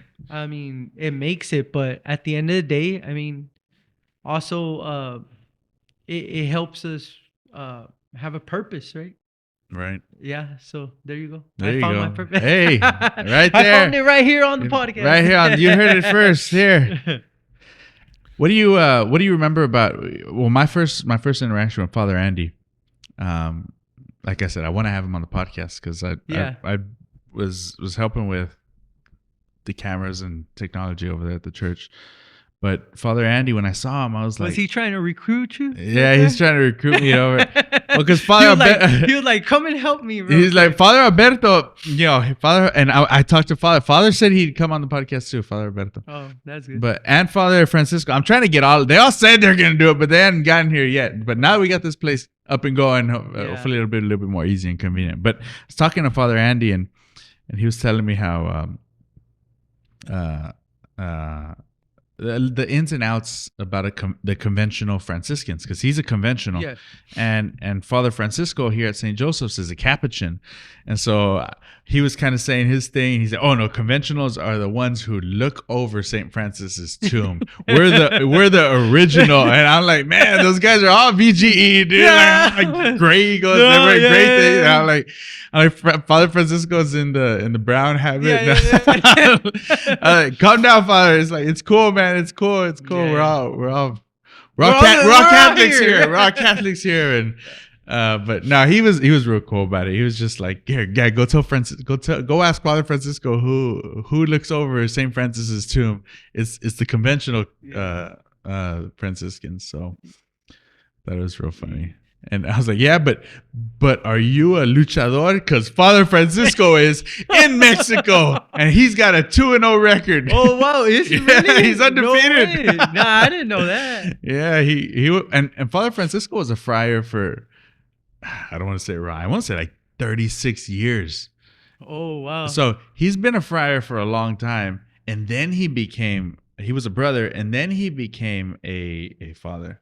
Oh. So I think he's got Father Francisco has a really approachable, compelling energy that you don't think traditional Catholic priests. He comes to you as a brother first.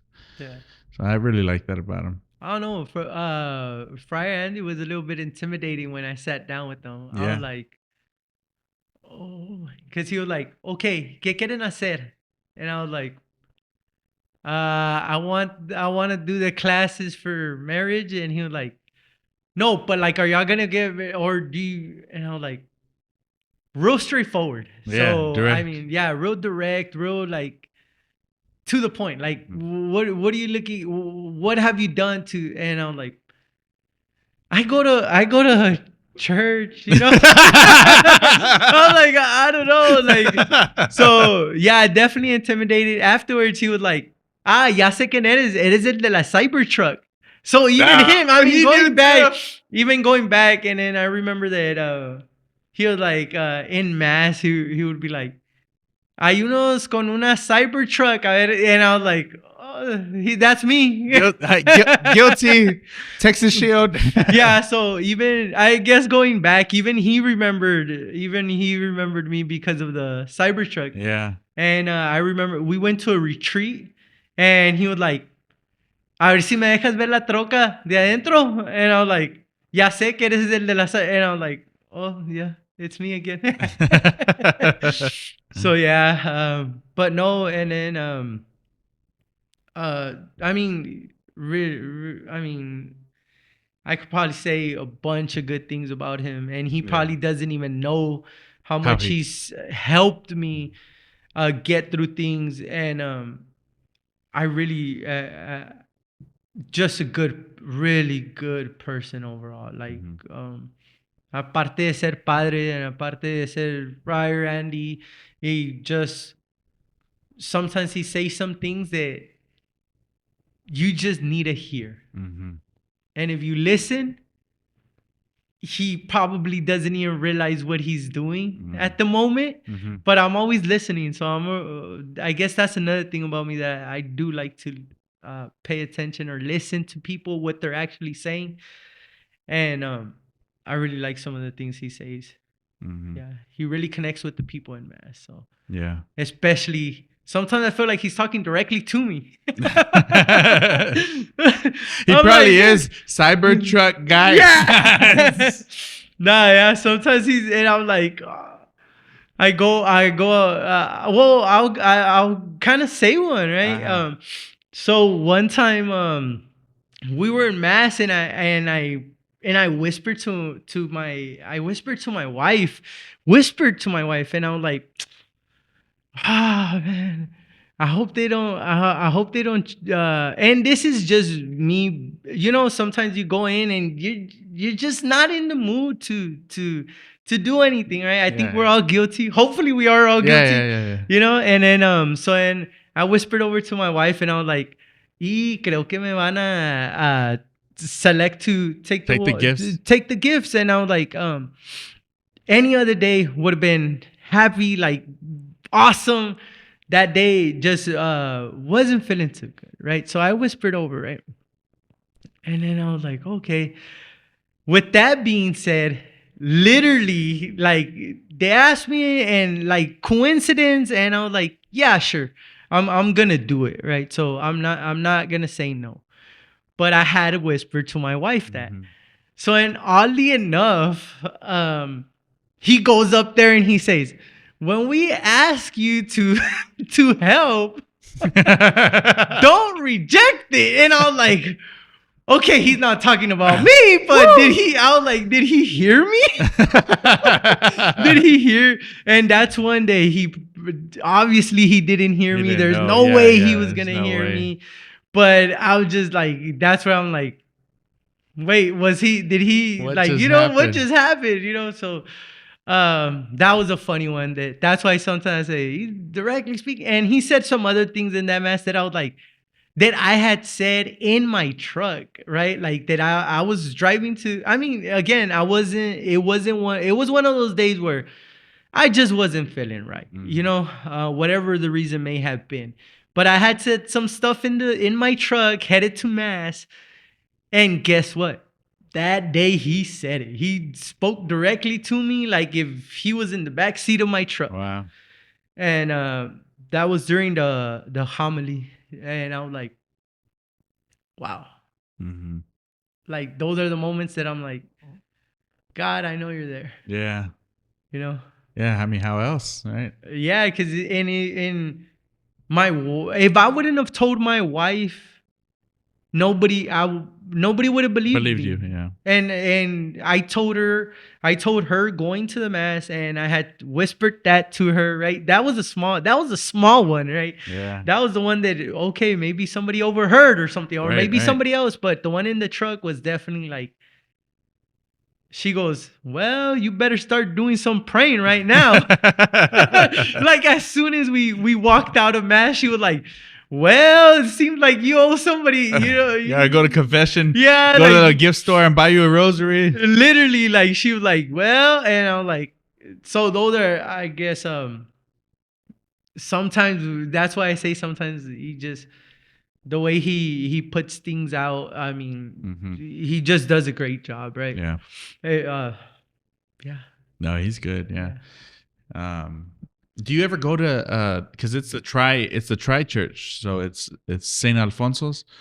It's Immaculate Conception. Have you ever been to any of the other? I haven't been blessed to be able to go to the other ones, but Who else? It's Father. So it's Father Andy, Father Phil. Christian, yes, Christian Christian's and Phil, and Phil. Father Phil, yes, and we have I think a new one came on board. You know what? I think his name is Christian too. Right, Christian. Yes. The original was Christian Martinez, I think. I'm Right. not sure He was from Mexico, or Monterrey, I think. I'm not sure. Yeah. But I did. He had glasses. I didn't really. Have any conversation Connect with him him too or much, yeah. anything like Talk that. to him yet? But Father Andy's from El Paso, right? yes, El Paso. he lets us know. Yeah, he does. El Paso. He like cuando estaba allá en El Paso, and Here we so, go. Yeah. Yeah, I'm hoping to get one of them or a few of them on I at think some Andy. point. I think Padre Andy would be Yeah. good to have on here. He has a lot of He's got good consejos. just good. He has. I think he'll be good. Yeah. I think. Yeah, Maybe it's because it's the one I've connected with the most, right? Or have had Yeah. more conversations with. That's why I'm a little biased, I guess you Right, could say, right. right? But yeah. I've had quite a few conversations with since he moved to the church, but I'm still Team Father Francisco. I'm still Capuchin, man. I gotta hold down the fort for my Capuchin Franciscans over here. But yeah. And once I went, funny thing that once I went over there, I never came back to. You need to come back to St. Joseph's, man, because and I'll never forget when Father Alberto left St. Joseph's, went over there. There's a bunch of people that went over there, and then when Father left over there was another bunch of people that followed him to St. Jude, because Father Francisco Father Alberto was a great priest. He helped get St. Joseph when they closed the school. He left it debt free. I mean, he did a good job while he was at St. Joseph's, and he was young too. I mean, Yeah. good energy and carnal. And you know what I mean? Like he talks to you. connected cool. with the people. Yeah, the people Yeah. and the Spanish ministry. He connected with the Spanish ministry very well, and they grew big and stronger than the kids who grew up in the English speaking, because it was just me who really was stuck around, Yeah. right? And Everybody left. I'm the youth, right? And I'm like, gee, wow, but a bunch of the parishioners followed him all the way. And I was talking to Father Andy, and Father Andy's like, yeah, they followed Father Francisco. And then he tells me, hey, you want to come play guitar over here? I was like, hey, I thought you were saying he's like, well, we kind of need a guitar player for something. And I go, I gotta stay with St. Joseph's. Yeah, and, no, you know. that's a funny thing. But it's across the field, because everybody's like, not a lot of people are going to church the way they used to. But Our Lady of Guadalupe Shrinery, I mean, it's one of the most prominent, well-known churches in San Antonio. I mean, you got the Guadalupe Cultural Arts Center right there in front of it, and Yep. it's a tourist attraction, and people go in the alley to pray to the Virgen right there. Yep. A lot of people. Correct. Yeah, I mean, so they're doing all right with people, and so are people at St. Jude. St. Joseph's, some point you gotta find your back. Once Father Andy leaves back over there, you can come back. We'll come back. 'Cause- Yeah, and one of the things I guess I should mention is he's the one that also was kind of guided us to get more involved, Mhm. right? We did a festival first, and he's the one that actually asked us if we could. Well, I don't think he directly asked us. I think somebody he was like, "Hey, you need somebody. Ask them." If I'm not mistaken, that's how it went. And yeah, we're glad to be able to, but sometimes we didn't know how to get involved, right? Right, And right. I had mentioned it to him. I didn't think it was gonna come that quick. Yeah, yeah. But yeah, I mean, we're grateful that he was able to kind of find us a little place, you know. Mhm. So yeah, I think that's a good worth mention to Right. say that he's the one that actually got us a little bit more involved, and then that's when we got into the fundraising committee. From that, it transferred over to a fundraising committee, which now we're a part of. And again, he's the one that kind of brought it along. So Mhm. that's something that again, we're grateful to be able Right. to have the opportunity to be able to help in that way as well. And I mean, without him asking, Yeah. we definitely wouldn't be there, right? Yeah. Not because we don't want to help, but I mean, Well, sometimes you gotta ask, right? I mean, like you said, he reached you where you were at and, Yeah. and brought you on board. And I think that's what matters. You got to get them where they're at, Yeah. and most. That's what I also believe about the neighborhood. When top 10% graduate, go to college, and then they don't come back. And I don't think it's that they don't want to come back. I think they just don't know how. And having that access or that person to bring you back and connect into the church, and this, in my example, back into the neighborhood and in front of kids,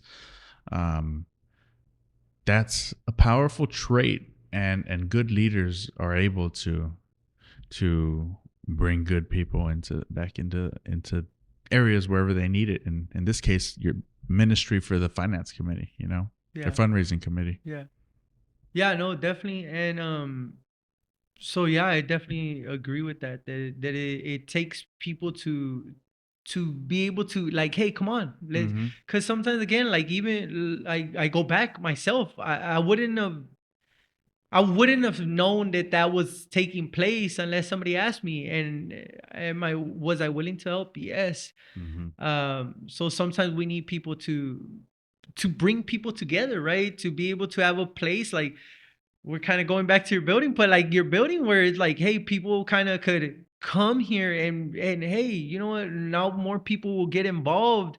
Now more people will be able to say, hey, like, that's a place where they help. Right. So just like the way we were, like, now I'm like, man, that's where they helped me, right? Like, that's where I learned a lot of things. So now I'm more, I mean, I kind of pulled more that way, right? Than Right, St. right. Joseph's, right? Right. But yeah, so I think that having a place where there's a good leader and there's a good people to be able to say, come on, we can help you here. I think that's a good, always gonna be a good place. Yeah. Yeah. No, you're right on the dot. But yeah. Yeah. No, I think. Oh, I mean, you guys are doing a lot, and then. Yeah, I mean, we're also in the parade. We got the parade coming up this year Yeah. too. So you'll be honking that Cybertruck. And Yeah. what happened to the cow? You still have it? I or still no? have it. Okay. It's just not wrapped anymore. Okay. So it's just all white now. Ah. So kind of took off the things. But yeah, it's not. I still have it. It's like a different person if it's not wrapped. Yeah, it definitely is. Definitely is. It doesn't attract so much attention. Yeah. But the wrap was kind of coming off Oh, here no. and there, and so I just decided to take it all off. Yeah. Did you have a mentor growing up? Yes, and it was gonna be surprising, but my older brother Jose, literally, I could say that he's been one of the strongest persons I've seen besides my parents. The best mentor I've had in sales. Best mentor that I could talk to any situation. It has been my brother Jose, the comedian. The comedian, man. He's funny, dude. Your Yeah. brother. He's like, I see these pictures of him with a shot of tequila, this and that. And then in the morning, he's like, oh, you guys want to drink late, but don't go to church in the mornings. Like, he's funny. Man. Yeah, no. He's like St. Joseph bells and Yeah, no. Yeah, he's been one of the my mentor, I would say, for the business. Man, I would go with him. I remember because when he was first doing sales, he would go and he would talk to the customers. He would measure the houses. He would do all. There was no floor plans or anything like that. He would just, hey, grab the tape over there and look. This is the way you do it, and the walls are this high, and this and that. There was no. It was just basic math. That's it. Which, I mean, in reality, that's what it is. But right. Now we have tools that we're able to use. So I would go out there and he would show me. And I would ask it. He would tell me, he goes, man, you ask a lot of questions. He would always tell me, like, he would be like, oh, man. He goes, man, he would want to go by himself, but he needed help. So I would tag along, and he would show me how to measure. He would show me how to, and it was stuff that we learned in school. But again, putting it into real life was like, wait, how do you find this? Like, man, I know I should have paid attention. Like, so he would be like, look, it's real simple. This is what you do. And he would show me, and he would like, sometimes he had those days where he didn't want to hear it. And he would be like he would just ignore me. But at the end of the day, he would there would come a time where he would be like, look, this is what you had to do in that situation. And talking to people, like people that I guess wouldn't interact with me so much, I wouldn't talk a lot. So I was real shy. I mean, even probably with you, like I wouldn't really talk. Well, we rode the bus together. Yeah. And I wouldn't really talk that much. I would kind of keep to myself. But he's the one that was like, look, you can't win any job without talking. You need to talk.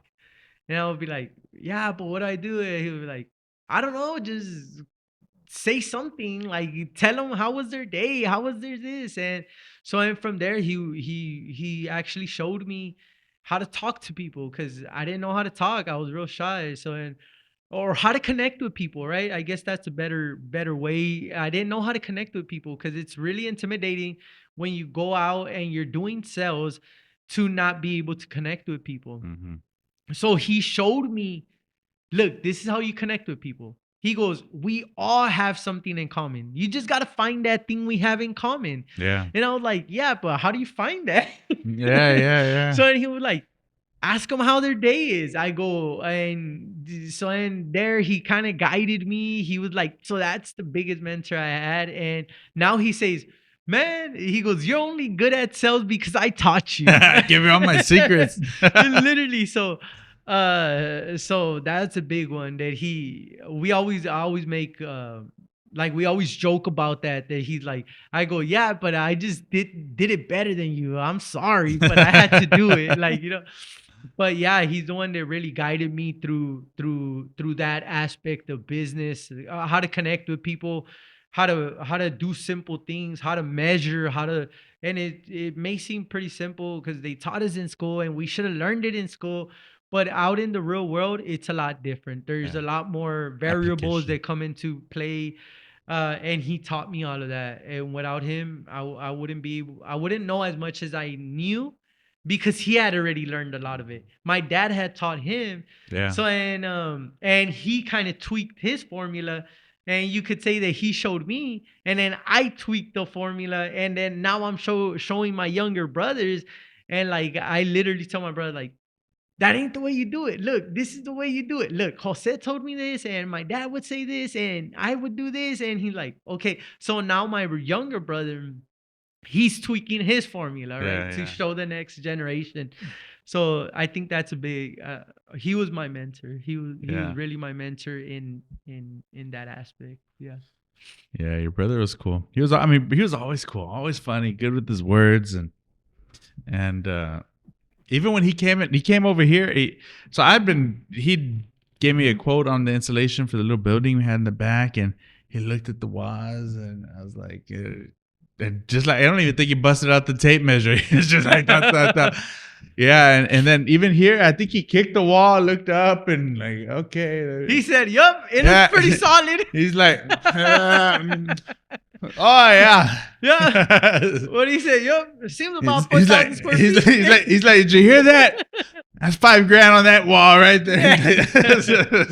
Yeah, no, he has, and I think that he has a lot of knowledge, man. Yeah, he has he a does. lot of knowledge. that He's second to your dad, you know. I pick his brain all the time, like literally, like, and he like, I call him and he's like, "What do you want?" He always answers with, Yeah. "What do you want now?" Like literally. But then then he's like, I'm like, "Look, man, I need to do this. What do you think about this?" He's like, "I already told you, you got to do this, and this." And I'm like, "Well, but what about this?" He goes, "Well, then it's this." And I'm like, "You make it sound so simple." He goes, "Cause it is. You just make it complicated in your head." And I'm like, "Wait, do I make it complicated, or are you lying to me?" Like, I don't think it's that easy. So, but the knowledge that you obtain through the real life experiences that he has had, they're unmatched, man. They're really. And now I have a few. Now I'm gonna take my credit right here, right? Now I have some experience that he doesn't have. So he calls me and he's like, "Hey, what are you doing?" And I'm like, "Nah, I'm not doing. I'm just here, right?" And he's like, "All right, what would you do in this case?" And I'm like, "So it seemed like you need my help." Every single time that he calls me You and milk he it. needs help, oh, I'm dagger right there. I'm like right in the heart, right? So I make sure it's known that he needs my help. Yeah. But no, very few times. But luckily, we've been blessed enough to be able to have more experience. And me being the younger one, I'm sure it's not easy for him to do, but he's still willing to do it, right? For the better of the company, the Yeah. better of everything. He takes his pride in and Yeah. asks me for help. Nice. But yeah. So we're constantly talking to each other every day. I don't think there's a day that goes by that I don't talk to him. Him and my brother Charlie. So them two. But as a mentor, Jose, hands down. Yeah. And he's always gonna take the credit for it. He's always gonna be like, "I taught you everything." I taught that fool that. Literally. Well, you Yeah. know something I've seen in all your brothers. You mentioned you didn't talk a lot when we were kids and growing up, and Zeke also didn't talk a lot in like middle school and towards high school he started speaking up a little bit. Mm-hmm. But what I've seen, and even your brother, I mean, we were neighbors, and he didn't talk a lot either. He came into his stride like after you graduated high school. Yeah. Zeke kind of like in high school, and I think probably late high school too. Yeah. And once I got out, y'all all have this storytelling rhythm that's like on the same frequency. Yeah. And I don't know if anybody's ever told y'all this, but like you can tell y'all are like cut from the same cloth, all of y'all. Yeah. And I can already see like here comes Zeke next to be the comedian up there, and then you're right after her there. Yeah. But I think, you know, all the battles y'all had in the household probably right amongst each other. That you know, iron sharpening iron. Yeah. Really, you know, y'all took the resources y'all had. Y'all learned from each other, and it goes to show you use that then and how y'all talk, how y'all do sales, right? And how y'all have grown the business. It's easy to see when you guys are like, when you know the whole family, but it's cool to see how it started out of the house with y'all, all five of y'all fighting, and then into the businesses. And I think that's the advantage that we have, right? That we're always gonna have somebody to talk to. We always have somebody that has our back. We always have, like, I be getting in some tough situations sometimes, and it's like I always have my older brothers to take me out of it, right? And it's Yeah. not like it's not fighting no more, because back when I was younger, I would get into problems or whatever, and it was like, there comes Big Brother, and Yeah. I mean, people would tell me like, oh, you just talk like that because you have older brothers, and I'm like, yup. Nah, I'm just kidding. I wouldn't say yup, but I would be like, ah, man. But now going into like the business aspect, like now it's like, now I get in a pickle, and it's like, I have my older brothers. I have my younger brothers that they help me out, and we're able to get each other out of situations that it would. And I guess going back, that's the reason why I personally wanted a bigger family, being selfish, right? That it's like, I saw the way our family grew up and how much I need my brothers, that I was selfish, or I'm kind of being selfish, and I'm like, I want a big family, because I see how much they help me and how much we help each other all the time. I mean, there'll be somebody stranded in a truck somewhere, and it's like, all the brothers will get there, and it's like, hey, I'll be there in 20 minutes. Hey, I'll be in 10 minutes. I'll be there in 15 minutes. So everybody just shows up. And it's like, it was just a tire. Yeah. So in that aspect, we have the upper hand, right? Because we're all so united that I don't think I would like to say that we're one of the most united families that I know of personally, that we're like, being a big family, right? Because Yeah. obviously, when you grow up with maybe one or two siblings, it's a little bit different. But having 6 people get along so close, I think it's hard, right? Yeah. It's hard to get that in sync with everything. So yeah. Yeah. No, that's beautiful, man. Do you think a small house helps with that? Yes. I'm gonna say yes. You don't have a choice, right? Yeah, because we really we grew up, and I mean, sleeping on top of each other. Yeah. So, and when I say that, I say it in exactly that, like, right there, and it was like, I mean, you kind of grow up. with I that. shared a bed all the way too, man. Yeah, it was like just that I mean, my dad telling him like, no, he's little, but he's gonna sleep right there with you. Yeah. And it was like, okay. And going a little bit is like all the time, like we're always together. So yeah, I 100% think that being in a smaller household, like where there's every room you were in, which it wasn't a lot. Yeah. Every room that you were in, Everyone's you're with a sibling, Yeah. and you had to share. You had to share everything. So yeah, I mean, being that, and that's why, going back to what I said about our daughters now, like, and our kids, like, we're trying to keep them as close as they can, because, like you said, we're not each having 6 kids, right? Yeah.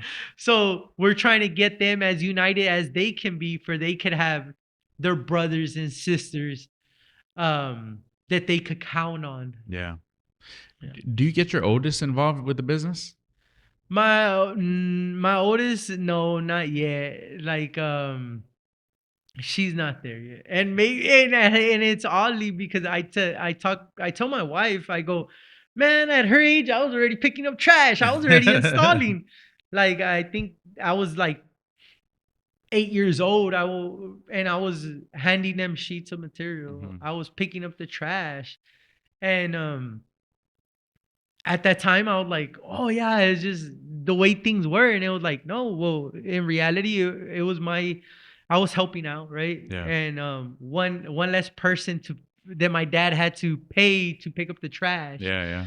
And it was like, and it's something simple, but now looking back at it, I'm like, oh wow, like I was doing very little, but at the same time, it was a big part of the project. So yeah, I mean, I don't have her as involved as I could have her, right? But at the same time, it's like times are different. So it's like now I want her to focus on her school, something that we weren't able to. Same thing with my youngest. They do the chores. I'm a strong believer that chores make stronger kids, right? Or they just shows a little bit of discipline. So I do have them doing chores all the time. Yeah. Except when they go with their grandpa or their grandma, they get away with it. But with that being said, I try to keep my kids active in that aspect. That it's not the business, but it's having them have that sense of once they get it done, it's an accomplishment. They did. Right. They could see, oh wow, I vacuumed up my room, because she's at the age where she could vacuum her room. She could do her laundry. She could do things around the house, like simple things that it kind of guides them, right? I think. Obviously our times were a little bit harder. We had to do. I mean, I remember you cutting the yard, man. And you're like your dad out there, and he was Yeah. like, I mean, just cutting the whole. I mean, I think that and kind of going back, right? Go like one neighbor would cut it, and then everybody would start cutting the yard, and Yeah. I was like, oh, Yeah, but you had 5 brothers to rotate Yeah. that. It was just me. I was like, ching, man, they're always, Yeah. y'all's yard is always nicer than ours. yeah. I remember that my dad would be like, Jojo's cleaning his yard. Y'all gotta Go there too. go outside and clean the yard too. And I'm like, man, why do you have to pick today?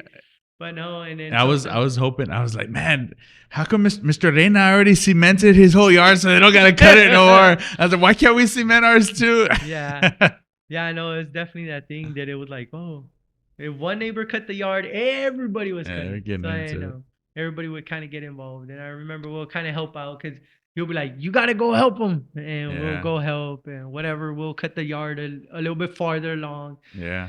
But we'll be there sweeping the street, doing all the things, and all of us involved. And we would always like, Yeah, take care of each other. Yeah. try to take care of each other. But yeah, No, that's one thing too that, when I lived in Austin, we had a big house.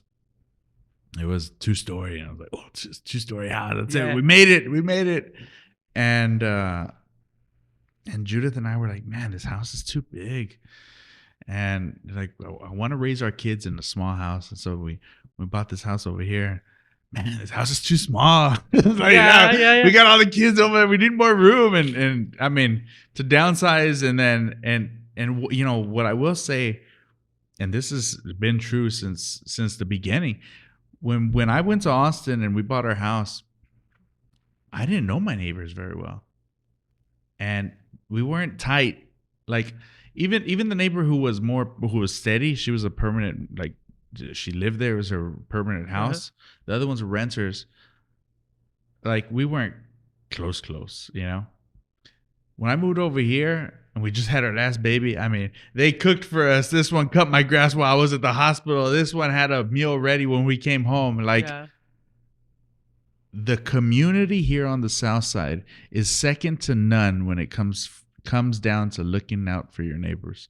And, you guys, the Reyna's right next door to the Rendons, right? I mean, we were always like looking after each other's places or something if something happened. no, and it's one of the reasons why we didn't put the fence in the back. That till this day the poles are there, right? Yeah, the poles are there. Yeah, the poles are there is because my dad would be like, no, porque Rendon está allá atrás y nadie se va a meter si él puede ver. Yeah. And it was like, and thankfully we've been blessed to be able to say that we've never got broken into. We've had multiple vehicles, and they're all locked now. Right. But I mean, it was my brothers and everybody, so Right, we would leave. Sometimes the vehicles would stay unlocked, but with that being said, it was like you trusted your neighbor to not Right. look the other way. To be Right. honest, like it was Right, like, oh right. no, they're not gonna look the other way. They're gonna say something. Right. And I recall sometimes a few times that my dad would say, hey, is everything okay back there, to people that were walking in the alley? And it was like, oh yeah, I'm just oddly enough, it was the last time they passed by. Yeah, You know, yeah. so and I remember your dad also saying we would get back and he would say, "Hey, Reina, había alguien que se metió por ahí o andaba," and it was like, "Oh, okay, we'll look," and it was like, "I told him that this, oh, okay, thank you," and it was never like, "Hey, why you going?" No, it was Yeah, always yeah, like, yeah, yeah. "Hey, you did it with good intent." Right, So, right. and same thing with us. We've lived in multiple areas. We've been blessed to be able to have different properties. And coming to the south side, I moved back to the south side for the same reason. Well, not for the company, but at the same time for my family, because we're so far away from my parents. And same thing, like we got to the south side, and I know all my neighbors. Like I don't want to say all of them, but I know most of my Right, neighbors that right. are near me. I mean, up to 3 houses down, which in the other neighborhoods, I only knew maybe one. Right. So going back to the south side, I mean, it's just that community, like you said, and it's in. I don't know. It's the people, right? Yeah, good people. And we look out for each other. I mean, so one of my neighbors, like, they come over. They come over for barbecue. I mean, it's just I don't even know how to explain it. Like Yeah. with the other ones, we just didn't have that connection ever, and we lived over there for 4 years, and then the other one 2 years, and never was there a connection. And you come to the south side, and it's like they talk to you like they know you, and it's Yeah. like it's a beautiful thing because you Yeah. you leave your house and you feel like somebody's there. You feel like somebody's watching it, even though, like, I mean, you just feel that connection. Right. And it's really a beautiful thing. I mean, at the end of the day, everybody helps each other. We take plates to our neighbors Hmm. sometime. They bring food over, and just the way it was right here. Yeah, well, So when Jose went to you and all y'all went to Cancun like 4 years ago, I was like, "Hey, where's my gift from Cancun?" I was like, "Hey, he gave me a mug from yeah. Cancun," and I was like, "You were gonna give that to your girlfriend, but I'll take it." That's it. No, yeah, and But I it's mean, jokes like that, right? Like if he's cooking, hey, it yeah. smells good, and I mean, just Yeah, I mean, over multiple the times, and I think that everybody was raised like that. yeah, So then everybody kind of like they're like it's normal. Like right, oh, right. taking a plate. Like if I would have done it out in like I lived in Shirts for a while, right? And if I would have done it over there, they would have probably caught the cops, right? Like what is this weirdo trying to bring me, you know? And so yeah, and over here in the South Side is like. Oh yeah, I had something for you too. Like Yeah, yeah. you come up with something, Dude, right? your dad gave my dad a saddle. I mean, man, all the we building out the back, we're taking down the walls, and I'm like, this whole house doesn't have any insulation in it. Still doesn't. I mean, but for the back room, and I mean, you guys throwing over insulation. Hey, here's some insulation. I mean, just Yeah. always like, yeah, you don't when you have a bad neighbor, but you don't find good neighbors Yeah. the way you do on the south side. Yeah. No, yeah, definitely. And honestly, I'm glad to be back to the South Side. Yeah. Like it's just there's no place like it. Like I could truly say that. I haven't lived in other states or anything like that, but I've been blessed to be able to visit them. And I get to the South Side, and I even feel like comfort. Like I'm like, oh, I'm safe now, even though it might not be the safest place. I know, right? There's Yeah, a shooting yeah. down the street or something. But You still hear shooting every yeah, night, but yeah, it's yeah. like, no, it's not this way. Yeah. So, but yeah, it's just our safe space. Right. So, when I was living in other areas, it didn't feel safe, right? Even though it was the safest neighborhood, it was Yeah. a gated community in different areas, and it was like, you feel safe here? I know, right? Yeah. I guess so- it's home. That's what it is. Yeah, I think that we go back to it's home. It's where we know everybody. You're gonna run into somebody. You go down the street, you might.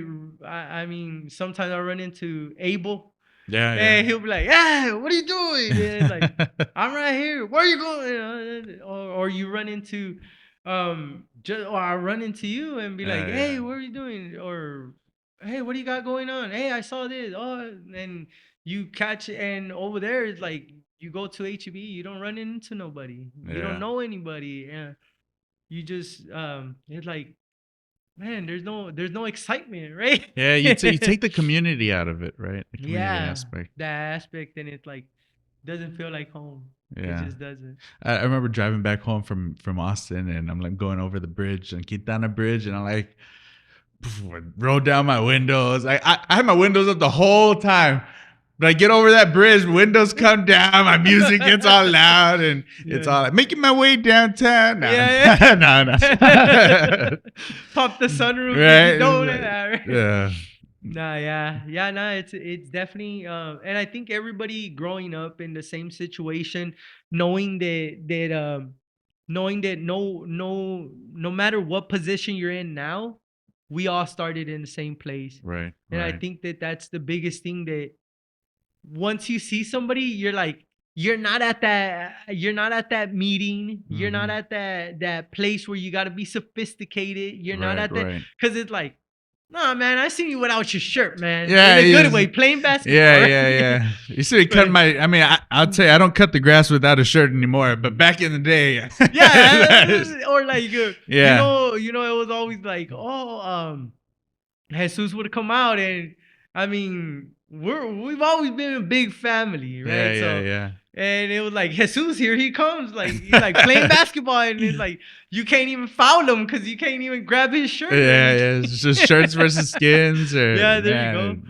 And it was like you can't so yeah, it like no matter, once you're in the South Side and you're talking to the people that you grew up with, it's like you don't gotta be that guy no more, right? Right. Especially like with me, sometimes I'm at meetings and I'm like, I'm the youngest one there, and it's Yeah. like, I'm like, man, and like you don't want to mess up, and I get here and then I have a conversation with you about nothing, you know? Yeah. And so yeah, it definitely kind of evens out the playing field. You kind of let your guard down. You kind of just, whew, like Right. I don't gotta be that guy. I don't gotta, because we all come from the same place at the end of the day, right? Right.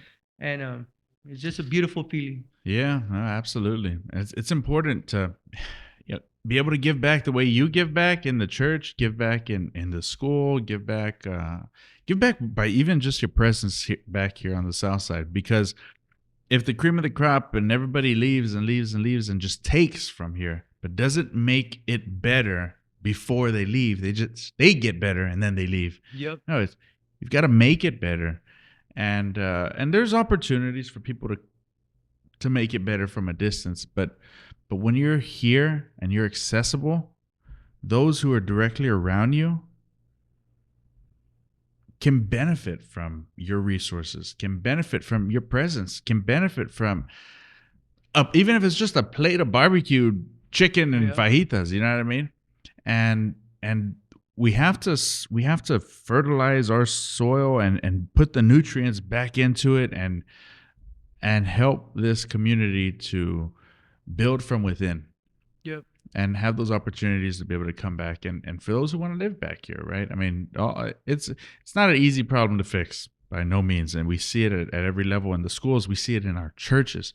We see it in the real estate, and I don't think it'll get done overnight. But I think being present here and with a mindset with good intent, that's a good first step. Yeah, definitely. And yeah, I mean, we definitely feel it. We now that we've been in the South Side, we've invested more on the South Side. And we want to continue to invest in the South Side, and some of the big projects that we have coming up are in the South Side.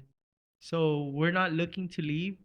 Like you said, like you mentioned, I guess you could say, we don't want to take and it's easier to do that, like you said, like you mentioned again, like it's easier to just go and get something that's already built away from the South Side, because there's nothing nice. People would say there's nothing nice in the South Side Right. already built. Right. But that's where we come in. Right. That's where we say, hey, you know what? Let's invest in the South Side. Let's make it nice again. Let's try to not let the businesses leave from the South Side, because again, if like we're trying to build right here on the South Side, we're trying to build our headquarters. So we're trying to build. I had my own. I had my own that property for many years, and I'm so proud that it was you who ended up with it.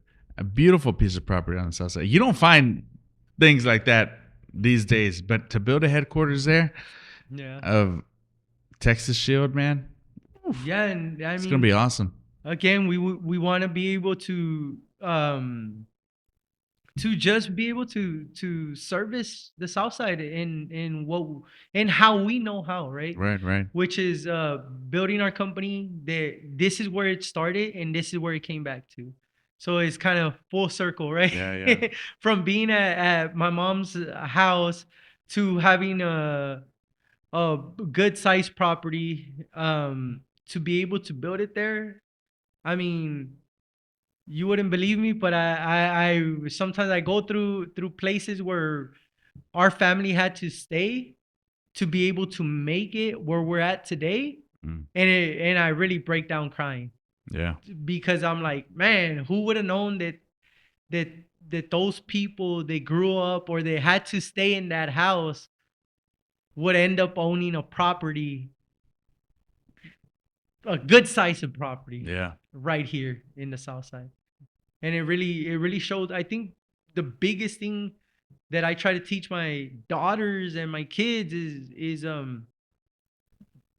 man, you could do it. Mm-hmm. You could make it happen. And again, I think we've had this conversation where I'm like, there's only so much I'll be able to do, but I'm trying to leave the platform as high as I can for they could take it up a step higher, right? For they could take it up and say, hey man, if my dad did it from this and my grandpa did it from nothing, to get to where we're at is like amazing. So I'm trying to kind of set that in their mind, right? Like, hey, we could do it. And I think that more kids need to know that, especially here in the South Side, where it's like, you're from the South Side, there's gangs here, and I know because we're part of it. We're in if you know my brothers and you know them, just because you start off as the problem doesn't mean you gotta stay the problem. Right. You gotta look forward and you can do it. So that's the biggest thing, that we're here, and I a lot of people that you have on here, I think they have the same story, that they were in a situation where they could have been part of the problem, continued being part of the problem, or get out of the problem and make something better of it, and show people that you can get out of it. You can build something positive out of being somewhere negative. Like, because one of the biggest things is that when I was growing up is shootings, drive-bys everywhere, gangs in schools. I mean, the gangs were big. I remember them rolling people into stuff, and I remember Abraham and Zeke, and I mean, I think the environment just was such an easy prey on impoverished neighborhoods like that. Correct. And if you didn't find, we had sports, right? We were the jocks, so that was our clique. And if you didn't find that, and and then the young kids are looking up to the older kids, right? And it's like, I want to be just like him because people respect him. Exactly. And it's like, no, they don't respect him. It's just they're scared of him. And they're like, oh, well, that's close enough. That's good enough. I want that fear, but it's not sustainable. I mean, look how many people die and then it's like, does it matter if they shoot up your parents' house and then your parents are gone? Yep. And where's that going to get you? Where's that going to take you? The drugs were so prominent, the gangs, right? And at the time, I just dove deeper into my clique, right? The jocks. I just and then we built this like, oh, we'll beat up all the gangsters, like, because we're athletic. Yeah. Like, if you're physically stronger and you could throw hands, You have you, the you upper hand. win. Yeah. You win. If these guys are like selling and not working out, Yeah. I mean, it's plain and simple.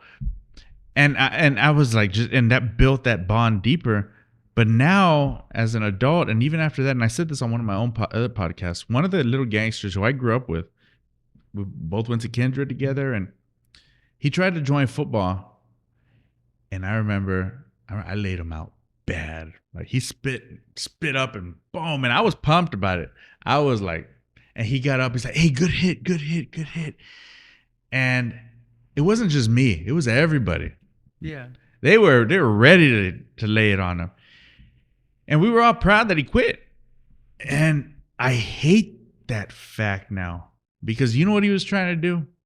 He was trying to be a part of something better. Yep. And what did we do? I mean, we were 7th, 8th grade kids, but we didn't help him at all when it came to that because of that. And now as an adult, I'm like, it's that same cycle of wanting to belong somewhere. And you're just trying to find where you belong. You're just trying to find yourself. And, you know, regardless of the path you take, your brothers take, neighbors take, community people take, you're growing and you're trying to be your best self and trying to be better. And you know, one of the things that I think that has always stuck with me is, and you brought it up in with going to mass, right? Going to church. It doesn't matter what your reason for going to church is. If you like a girl and she goes to church, I'll even say that out loud. And that gets you to church. I don't care what gets you to church. Yep. As long as you're hearing the word and you're there and you're consistent, you try to, even if you're not consistent, whatever gets you there. And there might be that one chance where Father Andy will reach out and say something that's you needed to hear, and then you become a part of it. Yep. And now you're not a part of a gang. Now you're not a part of these bad crowds. Now you have the best gang you could be in, right? Your best environment and best things that are forward what God would want you to do in the church. Yep. And I think, you know, these hard topics, we go back to that. Jesus wasn't talking about easy things, right? Talking about gangs, talking about drugs, talking about all those things aren't easy. Yep, but they're the reality. And it's like, if you can get a pipeline to turn those outcomes over and give them a chance, man, they'll fly far. If I made it this far, right? Like, and I haven't come that far, but if to get where I'm at, I guess I would say, and I wasn't the smartest. I knew people smarter, and they just didn't have that structure in their home, right? Where they didn't have a dad that was like that you would fear, whether because he was an absent dad or whatever the reason may be. But me, it was like my dad was right there, right? And we forget that people have those obstacles, and those people have to know that there's a different way you could go. Like, you could go a different route. Yeah. And like you said, the reason for going to mass is gonna change. Like, once you're consistent, you keep going. Because I just went because I was like, man, I don't feel good today. I need somewhere to go, right? Just mentally. And I started going. Then I started enjoying it. And then that's when I was like, well, yeah, your whole mentality changes. And then the reason why you were there isn't even the reason why you continue going. Right. So you That's hit it exactly right there. it. Like, and I think that's where I kind of fall back to the saying where it's like, you don't as long as the intent is good, that's all that really matters, right? Whether it's right or wrong, at the end of it, if the intent is good, that's right. That's what it is. And coming from a neighborhood like ours, where the only successful people were drug dealers. Yeah, they were the cool people for sure. Like, they were the ones And I say successful in saying money, right? Like, they had the nice vehicles, they had nice house. Yeah. They had, like, because in reality, if they're not in jail, they're hooked on drugs. Yeah. And but at the time, I mean, we're what, 10 years old, looking up to these figures that there are no, now we know they're not good. Yeah. But tell an 8-year-old that a cool looking car with big rims isn't cool. Yeah. So yeah, definitely. Even when you get older, we're still trying to find our place. We're still trying to find our clique, right? We're still trying to Right. make the good decisions, and sometimes they're not in the same form anymore, right? The form changes, but there's still bad situations that you could get into Right. being older, right? Yeah. So, and that's where there's no safer place that I know of than church, right? Mhm. Than building that community and being able to help each other out. I'm blessed to be able to have a big family, so we already have a community within ourselves. But Well, and the same thing. The difference with church, and I know we're talking about it as a clique, right? Yeah. The difference with church is they're based off of the Bible, right? And these values that have been taught and have outlived, for the last 2,000 years, right? And Old Testament longer, right? Yeah. But when you've got, again, the poverty mindset, the environment, the probably not both parents at home. I mean, we were rare to have both parents. Yeah, like, man. Think about that. Like, my parents still stuck it out. Your parents stuck it out. And I know it wasn't easy for both of them. Yeah. But, I mean, that's a diamond in the rough already to have both parents. And when you think about how that will shape the mind of a kid, I had no reason. I wanted to be necio. I wanted to be. I mean, I looked up to all the older kids doing stupid stuff, but I had my dad, and I thought, my dad will beat up my cousins who were doing drugs or whatever, right? And it's like, and why do I want to be like them? My dad beat them up. Yeah. But then my thing was like, I got to be the best fighter, right? I'm the best one on this block or whatever it was, right? At whatever elementary school, middle school, and high school. And I think that whole us looking up, and I talk about it even in football, man. Like, it was the freshmen looking up to the seniors, and that cycle was deadly because nobody wanted to look up to somebody who was doing the right things. They wanted to look up to the one who was looking cool, who was getting money, however was getting it, and doing those things because, he's got girls, or people respect him, or people give him that attention. And I've said this, the intro to my podcast is the type of attention you get and who you get it from determines where you end up in life. And you think about it's like, man, well, good thing my parents were involved, right? And they gave me the attention I needed when I needed it. And it's like, okay, well, why do people move to the north side? Because they want better for their kids. But if they're not going to be involved in their lives, and they're just like, I mean, they're like, well, I don't have the time to be involved, so I'm just going to kind of leave them in that situation. But I don't know. I think I will say that I don't think the gangs are what they used to be here anymore. And I look at the generation coming in, and I think the I'm going to say technology, cell phones, and people are more enticed to be distracted and turned off that way than to. I mean, idle hands is the devil's play toy, and I feel like having good people, good neighbors talking to each other is what changes the neighborhood, right? And is what makes things better, giving them opportunities and better options than to opt out to what is easy, to opt out what is fast, to opt out what is the quick fix. You've got to think long term. You've got to think the stability of your business. You've got to think you buy a Cybertruck and wrap it. That ain't cheap up front. Nope. It's the long-term thing. You're talking about, you're doing that because you think work's going to come back in 2 years and people are going to remember, the insulation guy with the shark truck. Yeah. Hey, actually, it's a jet. Yeah. It's a fighter jet. It's a fighter. It's an F-16. Yeah. Kelly's right here. But again, it's long-term thinking. And the hardest part is that when you're this poor sometimes, you can't afford think long term. Yeah. And so we've got to give those opportunities and create those opportunities, create those environments where you can be successful. Yeah, and I think that, I mean, just like you said, I don't think gangs are that strong anymore here, Yeah. which is a good thing. But how long did it take, right? Yeah. Like to get to this position. But I mean, having good people near here, just for it won't go back. So Right, it right. doesn't go back because I mean, there's nowhere near as much shootings. Right. I mean, there's definitely not a lot of people. I mean, before you would go down the street and everything was tagged, everything was Yeah, bad, yeah. and everything was.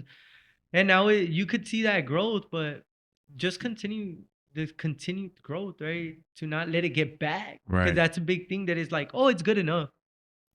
And I think that that's the mindset of a lot of people right now. That it's like, oh, it's good. It's not as bad, and it's Yeah. like, oh, we got it could be better. It could be the north side. Right. Why couldn't it be? I mean, we have plenty of buildings that need refurbishing. There's Yeah. definitely a lot of buildings that need insulation. There's a lot of there's a lot of growth, and that's the good thing, that when you're at the bottom, there's only up. Right. So that's the beautiful thing that we have here in the south side, that we can only go up.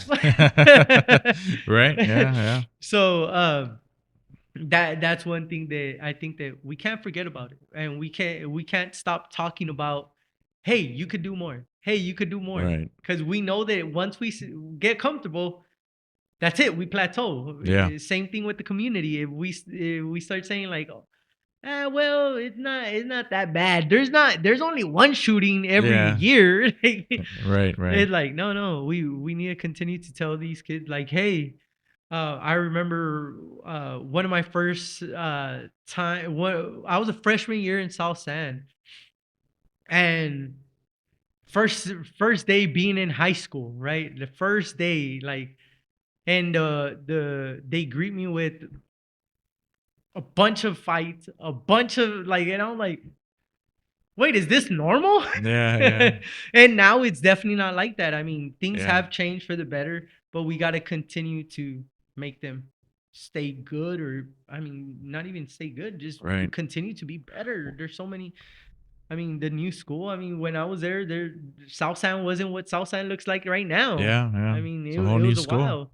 So definitely that growth. I mean, we can't let it go to waste. All that money that was put into the school. I mean, Yeah.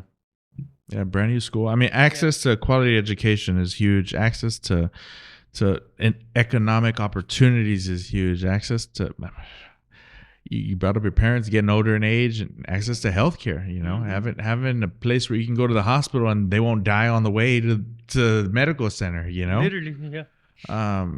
These are the type of problems you talked about how start seeing the house that and the backs that you had to step on to get to the place where and the property you've had. The position we're in now and the people and the problems we're talking about addressing are not problems that young me and young you had any idea were even existing or ever. It was like access to healthcare and I mean job market, Kelly closing this, that, and it's like it was just I just want to be cool, or I just want to I don't know, whatever the like business is closing, like you don't understand, like somebody, it's like company. I know what company means. I don't know what it is. Yeah, and it's like how it affects the community. How one thing shutting down creates a domino for everything else. Right. And now being in business, I understand that. Now I understand that. Hey, you wanna be in a growing community. You wanna be in I mean, somebody has to grow there, right? So you got to plant the seed. Right. And it's like we're planting the seeds where there's plenty of trees. Right. Yeah. Probably not the best, but somebody has to take the initiative, right? And there's a few people here in the South Side that have taken the initiative. There's beautiful homes now here in the South Side and that all adds to people wanting to come. Now it's like, hey, maybe instead of buying a house over there in the North Side, maybe I'll remodel my house. Right. So that all helps. And before I wouldn't understand that, I would be like, why do you want to live in the south side? Yeah.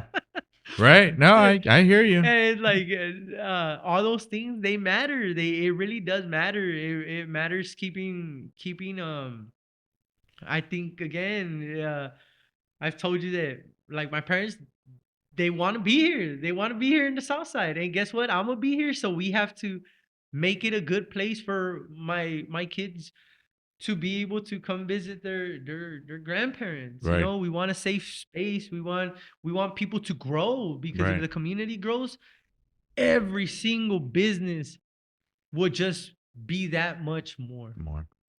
That's it. Like even what you're doing here, I mean, you're gonna I mean, you kind of told me a few things that you have planned with this, and I'm like, man. I was like, man, that's I mean, it's good. It's a really good thing for somebody to have that initiative, right? Because once it succeeds, everybody's gonna want to do it. Right. The problem is when it's like, man, that's a big leap. Yeah. That's when people, I mean, the doubt, of course, right? It's normal. In business is just part of it, but then when you bring it into the community aspect, it's like, man, he's trying to do that. It's a big hurdle. Yeah. Yeah, that's a big hurdle. I mean, but no, I think that it's gonna be successful. I don't Alright. see why it wouldn't be. I mean, Thank you. you Yeah. got man. you. Yeah. I mean, I don't know if that's if that's much to brag about, but I'm here. No, yeah. I mean, and I mean, even the where my brother does a comedy, I heard you have several last events Fridays. that happen Yeah, here. yeah, last So Fridays. you have several events that happen in here. That's why I kind of get confused with them. But I mean, even that, it's a good time to be able to see people all come together, Right. and it's like people, they're all from the neighborhood. Yeah. And it's like, so if people haven't came, I mean, I definitely, my brother participates in it. He does this comedy, and he always has something to say. And He's funny. Sometimes he's like, man, I don't know. I need to wait a little bit. I needed more material to build up. So that's why, but me and him are always talking about it. So it's something that he enjoys doing. Yeah. He's good at it too. He's good. And I like the fact that he's from the neighborhood, and getting to share that art in that setting. That's what it's about. Yeah, no, beautiful. Switch pace a little bit. If you were to die today and you only had one phone call before you died, who would you call? Honestly, I think it would have to be my dad. My dad. And I'll tell you why. Because I'm with my wife almost every single day. So more than likely, I'll be with her by my side. And then it's really hard, because one thing that I really strongly believe in is, when I want to call somebody, I call them. I've never felt like I want to call somebody and I don't call them, whether it be a friend or a family member. Sometimes we get that oh, I want to call this person, and you forget about it. Mhm. I don't. I truly, if I don't call you, it's because I truly haven't remembered about you, or it hasn't crossed my mind. But if it crosses my mind, I'm calling you. Like, I'm calling you. I'm not one to leave a phone call for a later date. Like, if I'm like, I do it to my brothers all the time. I do it to friends that I have. If I think about them, I'm like, pick up the phone and dial. Mhm. So if I ever will feel like talking to my mom, if I ever feel like talking to anybody, I dial. And that's one thing that I did change now that I got a little bit closer to God. That I don't leave that phone call for later. Mm. I never don't. I try not to. I'm not gonna say it doesn't slip, but I really, really, really believe strongly in that try to call the person that comes across my mind that moment. Mm-hmm. Whether I'm busy, and sometimes I can be really, really busy, and I'll remember and I'll stop what I'm doing and I'll dial the phone because it's so simple to make the call. Mm-hmm. But my fear is to one day say, and again, this might be a little bit selfish of me, to say I wanted to make that call and I didn't make that call and I can't make that call. And again, that comes back from living in the appreciating the moment, right? Mm-hmm. That it's like if I want to call him, why can't I call him? I could call him. If I mean, we all have a phone. I'll call him. Mm-hmm. So yeah. So that's the only reason. Yeah, no, I get it. Yeah. What would you say? I'll probably tell him. I'll probably tell him you already know what I'm thinking, and he'll probably already know what I'm thinking, or what I'm gonna say. So it'll be a real simple phone call. That's the reason why I would call him, because it would just be so simple to talk to him. Mm. And with everybody else, I would really probably break down. Because he's always been a real simple person to talk to. Even with the most delicate situations, he's real simple.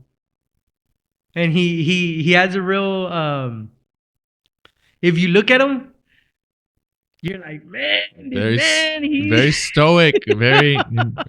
You might be mad that you're talking to him. Yeah, like believe me, people all the time. Hey, I saw your dad, but I didn't want to tell him hi. Yeah. Porque nombre. And I'm like, you got to worry about my mom. No, he's real simple to talk with. If there's something he dislikes or he's gonna tell you, and you could fix it. Mm-hmm. The problem is when people don't tell you, and you can't fix it, right? So he's pretty straightforward in that aspect. So any delicate conversations, anything difficult, real simple, real low voice, real stern. I mean, I don't know how to even. It just his words cut. Mm-hmm. That's why it would be him. Awesome. When people think of Juan Reyna, what's the first thing that comes to mind? Now, I think it's I hope they think that I'm strong in my faith. And the reason why I say that is because I try to speak about it a lot. Not as much as I should, but I do try to have conversations with everybody that comes across me in some way or another, to let them know that the reason why I'm in the position, or the reason why I've been given the opportunity, is because of God. And so therefore I would like them to I would like to assume that they would think that of me, right? Or that they would say, hey, Juan Reyna, he's pretty strong in his faith. Not as strong as it could be, but I mean, I know the answer to this, but for repetition's sake, do you believe in God? oh yes, 100%. Why? Because there's been times in my life where I was distant from him, and I didn't know it until I got close to him and realized that, I mean, once you've been distant and then you get close, it's like, oh, he's there. And I kind of gave one of the examples where it's like where they're saying wearing mass, and he's speaking directly to me. Like, there's no other way anybody would know, or anybody, unless my wife told somebody. Text everyone. She texts everybody, right? No, those are things that literally about faith and literally about what I was thinking, literally about what I spoke, and there's no other way. There's no other explanation besides that, right? And I mean, there's not one thing that I have prayed for, and when I mean pray for, I didn't mean directly ask for this. Um, but I mean, how can you explain it, right? Being a kid from the South Side to be able to have this many opportunities Yeah. is just God's work. Amen, brother. Circle back. What's the most challenging thing you ever overcame?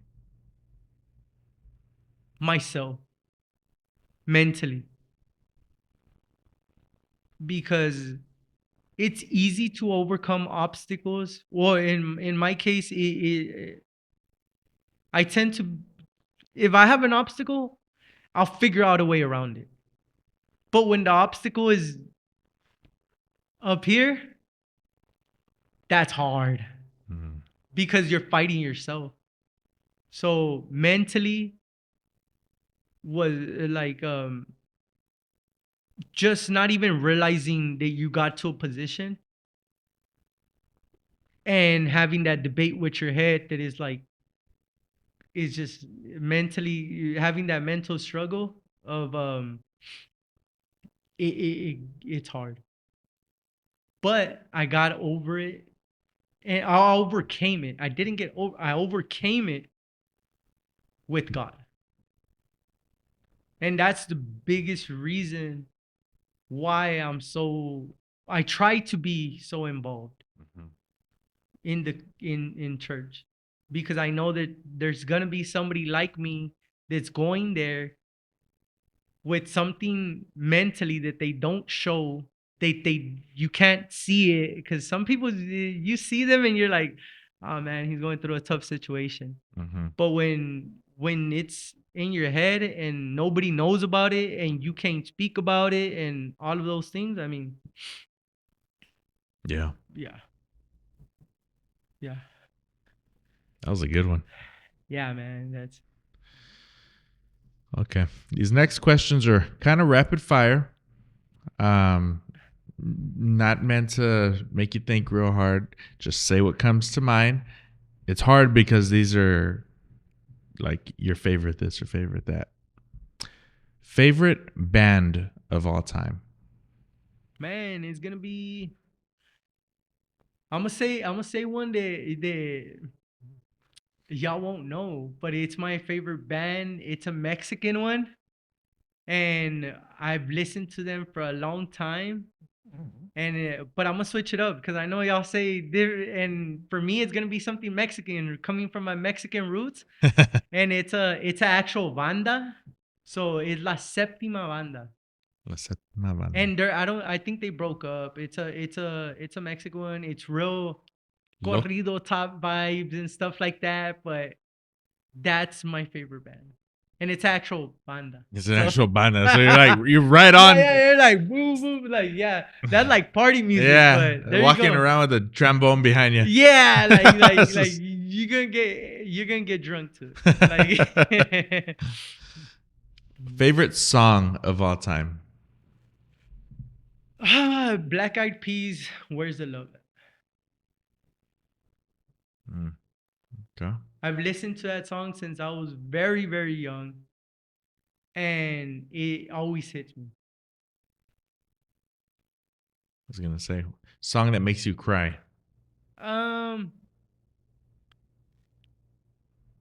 It's right in line with that.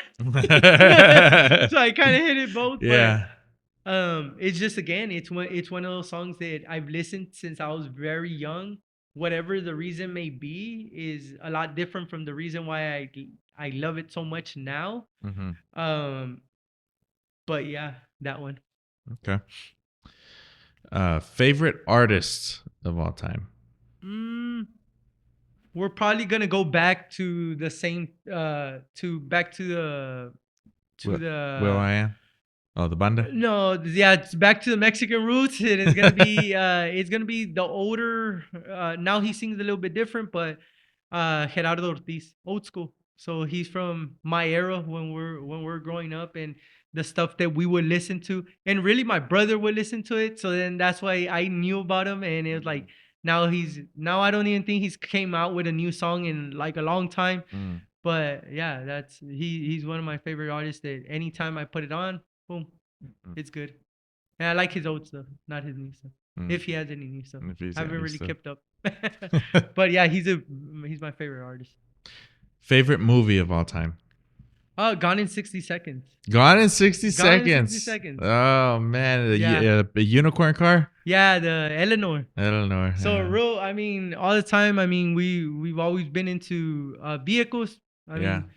So that's one of the things that brought it. That one came out before Fast and the Furious, right? Yeah, so that's why I would say that one instead of Fast and the Furious. But obviously, Fast and the Furious kind of Like right after, I think. Yeah, it it's went like- right after, and then same thing. It kind of took a left turn right somewhere. Yeah. Well, yeah, that they one- went into space. Yeah. Yeah, but they saved the world. Yeah, there It's you like- go. So they stopped Thanos. yeah, so yeah, definitely had to be a. That's a good one. Favorite actor? Ah man, it's gonna be Denzel Washington. Denzel Washington. Denzel The Titan? Remember the Titan? What movie are you Yeah. thinking? All of them. It's gonna be Training Day? Training Day. Yes, sir. Yeah. Are you promoting anything? Yes. So I'm promoting Texas Shield Insulation. That's we do everything commercial. Obviously we helped you in this building right here, and we have some other projects with you right here. But yeah, we do insulation. I like to say that we do a really good job. Same thing, we go back to we're always going to be honest with the project. If it's something that we could take on, we'll take it on. If it's something we're hurt, but we're going to pass it up. But we do insulation, we do spray foam. That's the newest top thing.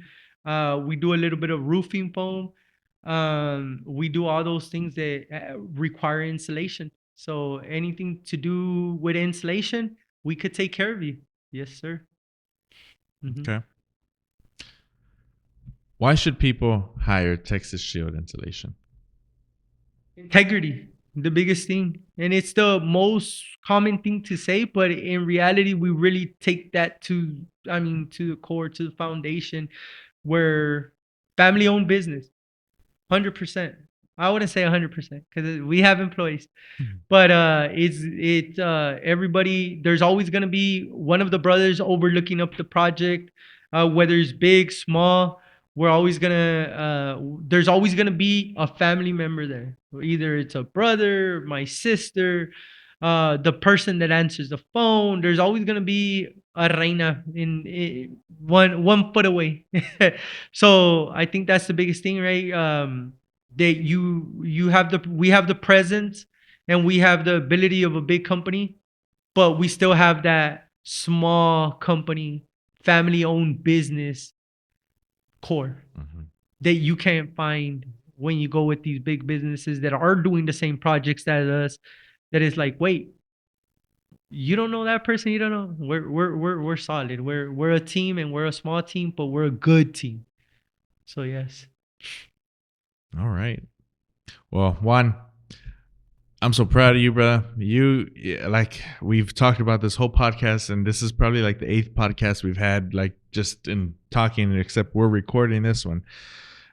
From where you've started and to where you've come and where you've taken the family, what your dad's given you that first step to step on, and the ladder you've created for your kids.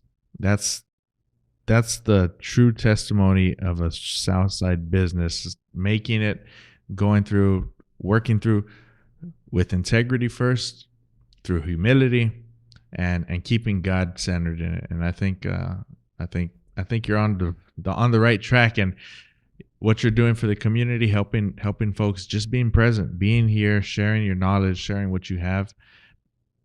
that's what's going to change this community, and that's what's going to help it go in the right direction. So all the props to you and your family and your brothers for all y'all staying united through the thick and the thin, the hard, and finding a way out, but not taking off and taking your treasures elsewhere, investing them back here. So proud of you and very, very grateful for have you on the podcast today. And thank you, and I appreciate you having me on. I'm gonna be honest, I never thought I was gonna do a podcast, and I never thought I was capable of doing a podcast, to be honest. We've talked a lot more. Yeah. I think this was the shortest Right. conversation we've had. But definitely, I mean, thank you for what you're doing.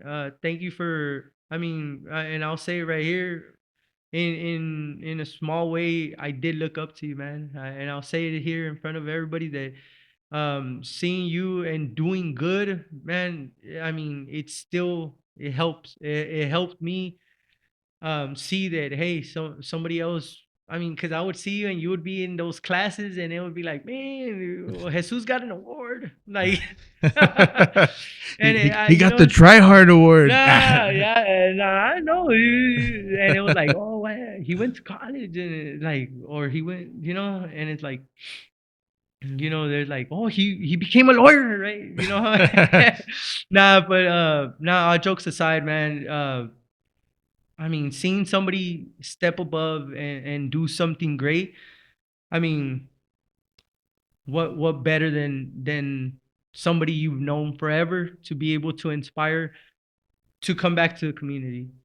I mean, that's the biggest thing, that I think you've created inspiration in a lot of people to come back to the community that they started at, and to not take the treasures elsewhere. That, hey, we could build something here. And that's the same thing. I mean, in a way, I'm kind of trying to follow you. But you've passed me in many areas, and I think it's only upwards from here. We'll learn off each other and grow together. I think